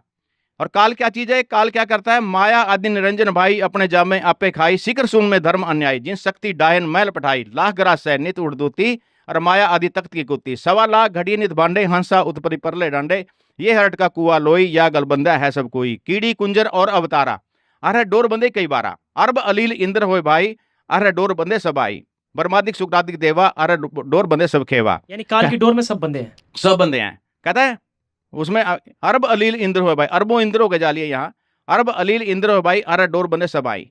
तो यहाँ पे सब बंधे हुए हैं इसमें। इंद्र दा काग दिविष्टा ना भोगा इंद्राणी नु, हम तो मतलब परमात्मा की इतना ज्ञान हो गया, हम तो इंद्र भी नहीं बनना चाहते, उसको भी यहाँ आकर गधे से उसका जन्म स्टार्ट होगा। इसी को मोक्ष का ज्ञान बोलते हैं, मोक्ष का ज्ञान किसी को भी नहीं है। यानी कि जो आपने 12 पंथ बताया था, 12वां पंथ प्रकट हो जा रहा, ये प्रदीप दास जी क्या मतलब 12वें पंथ प्रकट हो जा रहा, ये अब किसकी वाणी है? सवाल ये आया था, ये कबीर साहब जी की वाणी है। सवाल ये आया था, धर्मदास जी ने लिखा था कि हम कैसे विश्वास करें कि सही कबीरपंथी कौन है, संत रामपाल जी हैं या मधु परमहंस हैं या दामा खेड़े वाले हैं। सवाल ये था। तो इसके आधार पर जैसे पुरुषोत्तम जी बता रहे थे, उसमें थोड़ा सा आगे मैं बताना चाहता हूँ कि सही कबीर पंथ की पहचान करने के लिए हमें ये पैमाना अपनाना पड़ेगा कि कबीर साहब ने जो मार्ग बताया उस पर कौन सही चल रहा है और चलवा रहा है। बिल्कुल आप उसका प्रमाण देख सकते हैं, हमारे शास्त्रों में देख सकते हैं, कबीर सागर में देख सकते हैं। अब ये मधु परमहंस वाले जी कबीर साहब को तो मानते हैं, केवल सतगुरु मानते हैं, कबीर साहब को सतगुरु मानते हैं। ऐसे ही दामा खड़े वाले सतगुरु मानते हैं, भगवान नहीं मानते। और जो ये विधि बताते हैं कबीर साहब के विपरीत बताते हैं। कबीर साहब ने जो मंत्र दिए या जिन मंत्रों का जाप करवाया उसके अनुसार वो करते नहीं, अपनी मर्जी से मंत्र कर रहे हैं। संत रामपाल जी वही भक्ति बताते हैं जो कबीर साहब की यथार्थ भक्ति है, जो पीढ़ी दर पीढ़ी चली हुई आई है, और संत रामपाल जी महाराज उसको करवा रहे हैं। पीर पैगंबर कुतुब औलिया सूरनर मुनिजन ज्ञानी, ये तक तो रहा न पाया जम के बंदे प्राणी, किसी को भी ये राह नहीं मिला कबीर साहब वाला आज तक। यहाँ पर दया होगी सब जीवों पे, हमारे संत रामपाल जी महाराज सब के ऊपर दया करेंगे, सभी जाएंगे, सतलोक जाएंगे, विमान में बैठ बैठ के जाएंगे। जी बताइए, आप हाथ खड़ा कर रहे हैं, बताइए क्या नाम है आपका? विजय जी। हाँ जी विजय बताइए। समाजी हूँ जी। मेरे दयानंद जी सरस्वती जी गुरु जी हैं, वो हवा में उड़ जाते थे, लेकिन आपके गुरु हवा में उड़ सकते हैं क्या? यानी आप दयानंद के फ्लोवर्स हैं, दयानंद महर्षि दयानंद जी को मानते हैं? हाँ जी दयानंद जी को मानता हूँ मैं। आपके गुरु जी क्या हवा में उड़ सकते हैं? दयानंद जी हमारे सरस्वती जी उड़ सकते थे। प्रदीप जी जवाब दें। इसका जवाब ये है सर, अब ये कहते हैं कि दयानंद सरस्वती जी हवा में उड़ जाते थे, मैं उनको मानता हूँ कि आपके गुरु जी हवा में उड़ जाएंगे। भक्ति मार्ग में हवा में उड़ना कोई उपलब्धि नहीं होती। हनुमान जी हवा में उड़ जाते थे, सुखदेव ऋषि जी हवा में उड़ के चले जाते थे। ऐसे तो उनको मानने लग जाए, उनको भगवान सिद्ध कर दें हम सुखदेव जी को, ऐसा नहीं होता। और रही बात दयानंद जी हवा में उड़ जाते थे, इसका कोई प्रमाण है इनके पास? किसी ने देखा उनको हवा में उड़ते हुए? किसी ने भी नहीं देखा। और फिर भी हम मान लेते हैं कि दयानंद जी हवा में उड़ गए, क्योंकि सिद्धि होती है 24 तरह की। हो सकता है हवा में भी उड़ जाते होंगे, जब सुखदेव जी उड़ सकते हैं, क्या पता दयानंद जी के पास भी सिद्धि हो गई, हवा में उड़ जाते हों। लेकिन जो भक्ति विधि दयानंद जी ने की, ये भी उन्हीं की कर रहे होंगे जो इन्होंने बताया, मैं उनका मानता हूँ और उनसे जुड़ा हुआ हूँ, उन्हीं अनुसार भक्ति कर रहे होंगे। 1-2 इंच ये भी उड़ पाए होंगे। आज सत्यार्थ प्रकाश लिखा है, बहुत बड़ा ग्रंथ लिखा है सत्यार्थ प्रकाश का, तो मैं दूंगा जी विवरण। पहले इनसे ये पूछो 1-आधा इंच उड़ पाए हैं? दयानंद जी तो ऊपर उड़ जाते थे, इनसे उठा थोड़ा बहुत उनकी भक्ति करने से। मैं सुना है तो इसीलिए हम भक्ति करते हैं, तो जैसे सुनाई बात, जैसे सुनी सुनाई बात है, उड़ना नहीं। सुनी सुनाई बात है, यानी कोई प्रमाण नहीं आपके पास? हवाई जहाज हवा में उड़ रहे हैं दयानंद जी। 2 मिनट अजय, 2 मिनट जी बताइए जवाब। सुनो, अब ये कहते हैं हमने तो सुना है ऐसा उड़ जाते हैं। आपने सुना है सुखदेव ऋषि का और हनुमान जी का तो प्रमाण भी है। आप वाले का तो कोई प्रमाण भी नहीं है, सुनी सुनाई बात है। हाँ जी, कोई प्रमाण नहीं। और हवा में उड़ने वाली कोई उपलब्धि नहीं है। उन्होंने एक ग्रंथ की रचना की है, आपको पता होना चाहिए। सत्यार्थ प्रकाश का जी, जिक्र करोगे आप, प्रकाश। वो सत्यार्थ प्रकाश नहीं है, झूठे अर्थ प्रकाश है, वो ग्रंथ नहीं है, वो अड़ंगा है। उसमें ऐसी ऐसी बातें लिख रखी हैं, आप शायद चैनल पे बिना दिखा पाओ। उसमें थोड़ी थोड़ी हिंट दे देता हूँ। उसमें लिखा हुआ है सूर्य पे मनुष्य रहते हैं। अब यहाँ हरियाणा में इतना टेम्परेचर हुआ है, कूलर के बिना काम नहीं चल रहा, एसी के बिना। सूर्य पे आप चले जाओगे क्या? मैं इन दयानंद जी वालों से कहता हूँ 2-4 मीडिया वालों को ले जाए, वहां पे डिबेट करा ले, सूर्य पे जाके चलें। तो दूसरा उसने लिखा हुआ है कि विवाह का उत्तम समय क्या होता है। जैसे बच्चों की शादी करनी होती है तो उत्तम समय क्या होता है। जो नशा करता है ना आदमी, ऐसी भाषा वो बोलता है जैसी दयानंद जी ने लिखी हुई है। उसने लिखा हुआ है जी 16 वर्ष की लड़की और 20 वर्ष का लड़का, ये विवाह का समय सबसे घटिया। फिर उसने लिखा हुआ है जी 20 वर्ष की लड़की और 30 वर्ष का लड़का या 35 वर्ष का लड़का, ये विवाह का समय मध्यम। फिर आगे लिखा हुआ है जी 24 वर्ष की लड़की और 48 वर्ष का पुरुष, ये विवाह का समय सबसे बढ़िया। यानी 24 की लड़की का 48 के पुरुष के साथ विवाह करवाने की नसीहत दे रहे हैं दयानंद जी। क्या ऐसा संभव हो सकता है? 48 साल में तो आदमी वैसे ही बूढ़ा हो जाता है, और 24 साल की तो उसकी बच्ची के समान होती है। जी बिल्कुल। और दयानंद जी ने ये लिख रखा है उसमें सत्यार्थ प्रकाश में, जिसका डोल पीटते हैं, ये हवा में उड़ के लिखा होगा उसने। भाई सही सलामत आदमी तो ऐसा लिख नहीं सकता, नशे में लिख सकता है या हवा में उड़ के लिख सकता है। सही कह रहे हैं, उड़ जाता होगा हवा में, क्या पता क्या क्या करता होगा। वो बांग वो पीता था, नशे वो करता था, उसके कितने प्रमाण है जी, सारे देख सकते हैं आप। नशा भी करते थे, नशा भांग पीते थे, वो भांग पीने के बाद जब नशा चढ़ जाता था फिर दही पीते थे, इसका असर कम हो जाए। सारे प्रमाण है उसके। तो उसले दयानंद जी वाले ने कहा था, तो इन्होंने भी करे होगा काम चालू उसका। लिखा उन्हीं के शास्त्र में लिखा है। कोई करते हैं ना साहब? हाँ करते हैं जी, हाँ करते हैं जी। वाह जी वाह, बहुत बहुत बढ़िया कर रहे हो भाई। उनके चेले हैं तो संत जो महर्षि जी के बारे में बता रहे हैं जी, ये खुद हुक्का पीते थे, भांग पीते थे, एक लंगोट में रह जाते। कई बार उनके उसमें लिखा गया है कि कई बार वो लंगोट भी उतार के रख देते, जानवरों जैसे बर्ताव करते थे। बताओ कोई संत की पहचान है? ये तो घटिया, महान घटिया आदमी वाले की सोच है, और उसको महर्षि की पदवी देते। वो इंसान कहने वाले के लायक नहीं था। जो व्यक्ति अपने माता पिता की सेवा करने के हक में ना हो, वो अपने माता पिता को छोड़ चुके था। जबकि हम संत रामपाल जी महाराज की शिष्य और हमारे गुरु जी भी अपने माता पिता को आश्रम में सेवा करते थे और उनको करवाते अपने। सर जी, जो स्वतंत्र सेनानी थे, यानी कि भारत जब स्वतंत्र हो रहा था, उसमें बहुत बड़ा योगदान था दयानंद जी का। दयानंद जी का कहीं पे भी दिखा, जो हम प्रमाण देखते हैं, क्योंकि हमारे संत रामपाल जी महाराज भी हर चीज पे प्रमाण दिखाते हैं। आप प्रमाण दिखा दो, प्रमाण देखने के लिए तैयार। आज हमारा समाज पढ़े लिखे है, जब डिबेट होती है तो तब क्यों भाग जाते हैं? देख, संत जी का चेला ही बोल रहा है कि भी हाँ हम भी नशा करते हैं, तो बताओ कहाँ का समाज सुधारेंगे वो, जब अपना खुद उनका गुरु नशा करता था, अपने शिष्यों को यही शिक्षा दे रहे हैं। और उनके शास्त्र उठा के देखो, उनको पढ़ने की तो दूर बात है, घर में रखने को मन नहीं करता। इतना गंदा विचार भरे हुए इसके अंदर। इसका प्रमाण दिखाते हैं क्या गुरुजी आपके? संत रामपाल जी महाराज बकायदा ट्रैक्टर के ऊपर दिखाते हैं, प्रमाण दिखाते हैं कि भाई ये देखो संत निजी इसके अंदर क्या क्या लिखा गया है। वो समाज को दिखाने के लायक भी नहीं है, ऐसी ऐसी गंदी बातें लिखी गई हैं। सत्यार्थ प्रकाश, चलो ठीक है, जब उस पर चर्चा का विषय बनेगा तब करेंगे। पंडित जी कुछ प्रश्न करना चाह रहे थे आप? हाँ, मेरा प्रश्न ये है भाई, जो ये कहते हैं संत रामपाल जी महाराज के शिष्य है, तो इनके गुरुजी जेल में क्यों हैं? वो कहते हैं पूर्ण संत हैं, भगवान मानते हैं उनको। ये तो बात बिल्कुल सही कही है, अगर पूर्ण संत हैं तो बाहर आ जेल में क्यों? सत साहब, इनको पंडित जी को मैं ये पूछना चाहता हूँ कि आज तक का इतिहास गवाह है, बड़े बड़े महापुरुषों को भी जेल में डाल दिया, और काल जो है, काल नहीं चाहता कि मेरा ज्ञान यहाँ पे कोई बताए और ये पार हो जाए, मैं भूखा मर जाऊं। अभी बताया था ना 1 लाख रोज खाता है, 1.25 लाख पैदा करता है। तो ये काल ही यहाँ पे सबको भ्रमित करके ऐसे ऐसे चक्कर चलाता है। यहाँ पर जैसे ईसा मसीह जी थे, उसको दीवार में किल्ले ठोक करके मृत्यु दंड दिया गया, ठीक है जी। हजरत मोहम्मद जी को वो पूरा अपना वो मानते हैं, पैगंबर मानते हैं। वो 62 साल की उम्र में वो भी मतलब अपने शरीर छोड़ गए, ठीक है जी। गुरु गोविंद सिंह भी मतलब अपना जवानी में ही अपना शरीर छोड़ गए थे, उनका पेट में मतलब वो छुरा छारा ऐसे लग गया था, ऐसा इतिहास गवाह बता रहा है। और नानक जी को भी बाबर ने जेल में रखा, पूरा प्रमाणित है, हर चीज का प्रमाण है। कृष्ण जी जेल में ही पैदा हुए, लेकिन वो तो सारे ताले तोड़ के बाहर आ गए थे, वो तो भगवान थे। अरे ताले तोड़ के कौन सा बहुत बड़ा कोई लीला कर दी उसने, ताले तोड़ के बाहर आए, ठीक है। उस टाइम जितने भी उस उम्र के बच्चे थे, उस उम्र के जितने भी बच्चे थे सारे मरवा दिए थे ना। उनके मामा जी ने, कंस ने सब मरवा दिए थे कि ये कृष्ण होगा, ये कृष्ण शायद होगा, इससे मेरी मृत्यु लिखी है। तो वो ऐसी लीला करने का क्या फायदा? वो निर्दोष बच्चे, वो जिनका कोई दोष नहीं, वो मरवा दिए गए। और बाद में भी गीता में प्रमाण है कि अर्जुन तो मना कर रहा था कि जी मैं हथियार नहीं उठाऊंगा, सारे मेरे अपने हैं, ये भाई भतीजे हैं, सब महापुरुष हैं, मेरे गुरुदेव भी हैं, मैं कुछ बड़े बड़े उस वाले सब, मैं इन पे कैसे हथियार उठाऊं, वो मना कर रहा था। लेकिन कृष्ण जी ने कहा नहीं नहीं, तू मार, इनको सबको मार, तू नहीं मारेगा तो मैं मारूंगा, तो खाली निमित्त निमित्त बन जाए, तो सब मारे पड़े हैं। अब किसी को मतलब किसी के मृत्यु में सहयोग देने का यहाँ की जो प्रशासन का ये कानून है उसमें 120 भी लगती है, जो किसी को मारने के लिए सहयोग करता है, हौसला बढ़ाता है उसका।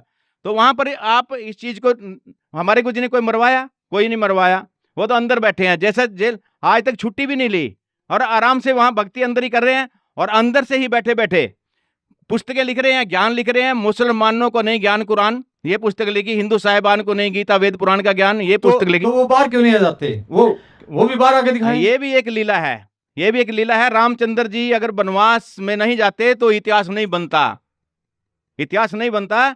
तो ये संत रामपाल जी अंदर ऐसे नहीं बैठे, अंदर बैठे बैठे अपना सब कार्य कर रहे हैं, अंदर से ही सब सिस्टम बनाया हुआ है। 11 आश्रम हमारे बन गए हैं, सभी को नाम दीक्षा देने के लिए 500 से भी ज्यादा नामदान केंद्र हैं, सब सिस्टम चल रहा है, सबको लाभ मिल रहा है। वो अपनी लीला कर रहे हैं, ठीक है। समय आने पर वो आपको दिखा देंगे वो क्या चीज है। बहुत बड़ा एक धमाका होगा इस चीज का भी। जो संत रामपाल जाएंगे गांव के गांव उठ के आएंगे, टोल के टोल उठ के आएंगे उनके चरणों में। सत साहिब चलो ठीक है, हम भी मान लेंगे। हाँ मान लेना, जब आएंगे, बहुत दिन हो गए जब पंडित आएंगे जी, हम भी मान लेंगे। बहुत दिन हो गए कि छामी छामी करते, मान लो अब थोड़ा सा। जेल जाना कोई बुरी बात नहीं होती। बड़े रमेश जी कुछ, रमेश जी, प्रदीप जी रमेश जी से ले लेते हैं। जी बोलिए रमेश जी, प्रश्न क्या है, क्यों कुछ कहना चाह रहे हैं? कुछ बात सुनिए जी। हमारा देश ऋषि मुनियों से धरती ये, हाँ जी, ऋषि मुनियों की रही है, ऋषि मुनियों बिल्कुल की सही रही बात है। है। हाँ हाँ, तो ये नया संत रामपाल जी कहाँ से लाए आप? प्रदीप जी बिल्कुल सही बात है। देखिए ऋषि बात तो इनकी सही है, लेकिन ये डबल माइंडेड आदमी है। ऋषि महर्षियों की धरती रही है, तो संत रामपाल जी अभी क्यों ट्रेंड में आ रहे हैं? मैं अब इसका जवाब यानी कि देता हूँ। कोई ऋषि महर्षि संत नहीं था? नहीं, उसका जवाब देता हूँ मैं। जी बोलिए। सवाल इन्होंने उठाया ना, अभी दंदन सतगुरु वाले ने। जी जी, दंदन सतगुरु वाले सवाल उठा रहे हैं कि ऋषि महर्षियों की धरती है, तो संत रामपाल जी कहाँ से आ गए? तो ये गुरमीत जी कहाँ से आ गए? पहले तो इनसे पूछो, आपने यहाँ गुरुद्वारा रखा दंदन सतगुरु और राम रहीम, अब ऋषि महर्षियों की पद्धति पे चलोगे या राम रहीम की पे चलोगे? पहली तो बात ये है जी। रही बात की संत रामपाल जी अभी क्यों आगे? संत रामपाल जी महाराज अभी बेशक आए हैं, लेकिन जो ज्ञान संत रामपाल जी महाराज बता रहे हैं वो आदि पुरातन ज्ञान है, शास्त्रानुसार ज्ञान है, जो शुरू से चला हुआ है।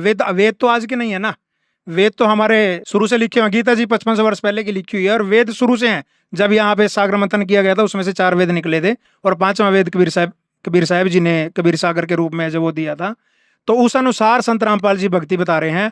आज तक ऋषि महर्षियों ने या अन्य संतों ने, बाबाओं ने वो भक्ति हमें नहीं बताई। संत रामपाल जी महाराज ने वो बीड़ा उठाया तो सबको नई लग रही है, अटपटी लग रही है, जबकि संत रामपाल जी महाराज सच्चाई बता रहे हैं। अब इनको कोई धन सतगुरु वाला हो, चाहे कोई पंडित जी हो, चाहे कोई और अन्य मौलवी हो, कुछ भी हो, इनको दर्द हो रहा है कि हमारी दुकानदारियां बंद हो रही हैं। संत रामपाल जी महाराज ट्रेंड में आ गए तो हमारा सबका कारोबार ठप हो जाएगा। अब धन सतगुरु वाले जी से ये पूछ लेना, अब कोई मिर्च नहीं खरीदता वहाँ, सब लोग जागरूक हो गए। किसी ने ना 500 में आलू खरीदना, ना धनिया खरीदना। अब एक मेरा दोस्त था, वो कह रहा है जी मैंने 250 रुपए में आधा आलू लिया, घर के 5 सदस्य बताओ ना उसकी सब्जी बना सकते, ना उसकी चटनी बना सकते। 250 रुपए में तो एक कट्टा आलू आ जाए। वो कह रहे जी हमने उसको छोटी छोटी फाड़ियां बना के टुकड़े करके कच्चा ही चबा लिया। कच्चा चबाने से कौन सा पेट पैदा हो गया वहां पे? रहे तो वही डाक के 3 पात। भक्ति मार्ग तो आलू खाने से मोक्ष होता, तो निर्मल बाबा भी चटनी खवा रहा समोसे के साथ, वही ठीक है। फिर धन सतगुरु से वो फ्री में तो खवा रहा, आप वाले तो 2.5 लाख में बैंगन बेच रहे हैं। चलिए ठीक है, चर्चा 2 मिनट रमेश जी, ठीक है बेच रहे हैं जी जी। और आप वहाँ फिर अंत श्रद्धालुओं की तरह लगे हुए। यार कुछ तो आप अपना विवेक से काम ले, छोड़ दो उसको, अपना जीवन बचा लो। 2.5 लाख का बैंगन खरीद लो, 2.5 लाख रुपए में तो आपके 10 साल चल जाएंगे। अरे हमारे पिताजी ने बोला। चलिए ठीक है, क्या बोला आपके पिताजी ने? की पालना करो, अपोलो करो, मेरे वचन ने, मैं आपके लिए भक्ति करूंगा। आपके पिताजी तो कह देंगे एक टांग पे खड़े हो जो सारा दिन, हो जाओगे खड़े? हो जाएंगे। कहाँ खड़े हो जाएगा? 60 साल के आसपास आपकी उम्र हो रही है, चक्कर आ जाएंगे आपको। और ये भक्ति मार्ग सही नहीं है। क्या ये बैंगन वाली बात सही लगी आपको? हाँ सही है जी, सही है। 51,000 की मिर्च थी। 51,000 की आपने खरीदी है? जी ये तो क्या बात कही, मैंने अपना घर बार दांव पे लगा दिया, स्टाम्प पेपर पे लगा ठीक है, चर्चा बढ़ाते आगे। कोई देखिए बहस का मुद्दा मत बनाइए, बहस का मुद्दा मत बनाइए। 2 मिनट ठीक है। प्रदीप जी, कहीं ना कहीं संत रामपाल जी महाराज जी के शिष्य प्रमाण सहित सब कुछ बता रहे हैं। बहुत लोग बैठे हैं यहाँ पर, जनता जनार्दन बैठी हुई है, लेकिन जो सटीक जवाब दिए हैं संत रामपाल जी महाराज जी के शिष्यों ने, कहीं ना कहीं ये नजर आ रहा है कि संत रामपाल जी महाराज पूर्ण संत है। लेकिन सबसे आखिरी सवाल जनता का भी है और मेरा भी है, तत्वदर्शी संत की क्या पहचान है? संत रामपाल जी कहते हैं मैं ही पूर्ण संत हूँ, बहुत सारी वीडियो में कहा है। यहाँ पर बहुत संत रामपाल जी के शिष्य भी, आप लोग भी हैं, वो भी कहते हैं कि हमारे गुरुजी पूरे हैं, बाकी सब अधूरे हैं। क्या प्रमाण है संत रामपाल जी महाराज पूर्ण संत हैं? कोई बताना चाहेगा क्या प्रमाण है? जी बताइए, प्रमाण के सहित बताइए। तत्वदर्शी संत रामपाल जी। सतगुरु के लक्षण कहूँ मदरे बैन विरोध, 4 वेद 6 शास्त्र, कह 18 बोध। और एक और वाणी आती है कबीर साहिब की, जैसे कि सतगुरु के लक्षण 4 बखाना, प्रथम वेद शास्त्र का ज्ञाना, दूजे हरि भक्ति मन कर्म बानी, तीजे समदृष्टि कर जाने, चौथे वेद विधि सब कर्मा, चारों गुण युग जानो मर्मा। पहली वाणी का क्या अर्थ है? पहली वाणी जो पूर्ण संत होगा वो वेद शास्त्रों अनुसार ही विधि भक्ति बताएगा, है ना। और यहाँ पर 4 ये बता रखे हैं, इसका क्या मतलब है कि सतगुरु के लक्षण 4 बखाना, प्रथम वेद शास्त्र, ठीक है, वो शास्त्र के अनुसार भक्ति बताते हैं। दूसरा क्या है? दूजे संत रामपाल जी महाराज जो स्वयं भक्ति करते हैं वही भक्ति अपने शिष्यों से करवाते हैं। और तीजा समदृष्टि, संत रामपाल जी महाराज के आश्रम में कोई वीआईपी कल्चर नहीं है, सभी एक समान दृष्टि से देखे जाते हैं। संत रामपाल जी महाराज के जो परम घर के सदस्य हैं वो भी एक आम जन साधारण की तरह लाइन में बैठ के भोजन भंडारा ग्रहण करते हैं। जन साधारण की तरह सभी को ट्रीट किया जाता है, कोई वीआईपी कल्चर नहीं है, सभी को एक समान दृष्टि से देखा जाता है। और चौथी बात आती है कि वेद अनुसार संत रामपाल जी महाराज सभी धर्म ग्रंथों को, वेद शास्त्रों को खोल खोल के दिखाते हैं और वेदोनुसार ही सदभक्ति करवाते हैं। वेदोनुसार सदभक्ति करवाते हैं। जी बताइए, ये बताइए कि वेद शास्त्रों के अनुसार भक्ति करवाते हैं। देखिए, सबसे पहला प्रमाण मैं देना चाहूंगी ग्रंथ साहिब के अनुसार। ग्रंथ साहिब में लिखा है कि सोए गुरु पूरा कहावे, 2 अक्षर का भेद बतावे, एक छुड़ावे एक लंघावे, तो प्राणी निज घर को जावे। कि वो गुरु पूरा है जो 2 अक्षर का भेद बताता है। दूसरा आता है मुसलमान धर्म के अनुसार सूरह अश-शुरा में आयत 42 आयत नंबर 1 में स्पष्ट किया गया है कि ऐन सीन काफ, ये जो मुसलमान धर्म है उनमें ये मोक्ष का मंत्र कहा गया है। 3 मंत्र जो, हाँ जी 3 मंत्र है। ये जो ये ऐन सीन काफ है, ये गीता जी में है कई मंत्र? नहीं, ये मंत्र ये मुसलमान धर्म के अनुसार है। ये तो मुसलमान के अनुसार है ना, कुरान शरीफ में लिखा हुआ है। क्या यही गीता जी में लिखे हुए मंत्र? जी, गीता जी के 17वें अध्याय के 23वें श्लोक में कहा गया है ओम तत्सत इति निर्देश। जो ओम तत्सत का मंत्र है वो आम सुनने को भी मिलता है पंडितों के मुंह से, और ओम तत्सत का सिर्फ एक सांकेतिक मंत्र है, ये पूर्ण मंत्र नहीं है। इस मंत्र का भेद पूरे विश्व में संत रामपाल जी महाराज ने दिया है कि इस जो गीता जी के 17वें अध्याय का 23वां श्लोक है, इसके अनुसार जो सद्भक्ति करेंगे वो मोक्ष प्राप्त करेंगे। और एक प्रमाण गीता जी में और है, 15वें अध्याय के 1 से 4 श्लोक में स्पष्ट किया गया है ऊर्ध्व मूलम अधः शाखम अश्वत्थम प्राहु अव्ययम छंदासी यस्य प्रणानी यह तम वे सह वेदवित। कि इस संसार में जो पीपल रूपी लटके हुए वृक्ष के सारे पाठ बता देगा वो तत्वदर्शी संत है, और वो उस वृक्ष के सभी पाठ बताता है। इस पूरे ब्रह्मांड में सिर्फ संत रामपाल जी महाराज है जो डंके की चोट पर कहते हैं कि गीता जी और ये मुसलमान धर्म के कुरान के अनुसार ये मोक्ष के मंत्र हैं, और इन मंत्रों के बिना हम ना मोक्ष प्राप्त कर सकते हैं ना भक्ति कर सकते हैं। पुरुषोत्तम दास जी, एन शिव काफ जो यही थे ना मंत्र, और सत यानी कि भाषा का फर्क है, मंत्र एक है। लेकिन गीता अध्याय नंबर 15 श्लोक नंबर 1 से 4 ऊर्ध्व मूलम जो इन्होंने बताया, इसका थोड़ा विस्तार से बताइए कि इसकी क्या पूर्ण संत की पहचान है। अक्षर पुरुष एक पेड़ है, निरंजन वा की डार, तीनों देवा शाखा है, पात रूप संसार। मतलब ये पूरा जड़ से लेकर के और पत्ते तक हमारे गुरु, इसमें बहुत लंबा समय लग जाता है, आप समय कम देते हैं। और वो सत्य नाम हृदय धरो भयो पाप का नाश, जैसे चिंगारी अग्नि की पड़ी पुराने घास। वो संत की ये पहचान होगी पूर्ण संत की कि वो कितने रोग हों उसको, जो यहाँ नाम लेने आता है वो सच्चा नाम दे करके उनको रोगों की से मुक्ति करा देता है। ये तो पहला स्टेप है, फिर मोक्ष का मार्ग तो आगे है। मेन मकसद उनका है मोक्ष कराना जीव का। सबसे पहले यहाँ सुख देता है, ये पूरे प्रमाण है यहाँ के, आके देख लो कोई भी। प्रदीप जी आप बताइए क्या पूर्ण संत की पहचान है? तो संत रामपाल जी महाराज पूर्ण संत की पहचान ये जी शास्त्रानुसार ज्ञान देते हैं। संत रामपाल जी महाराज शास्त्रानुसार ज्ञान दे रहे हैं। और कबीर साहब जी ने जब गरीबदास जी को मिले थे बोला था, जो मम संत सत उपदेश दृढ़ावे वाके संग सब राड़ बढ़ावे, या मम संत महंतन की वर्णी गरीबदास में तो से कहनी।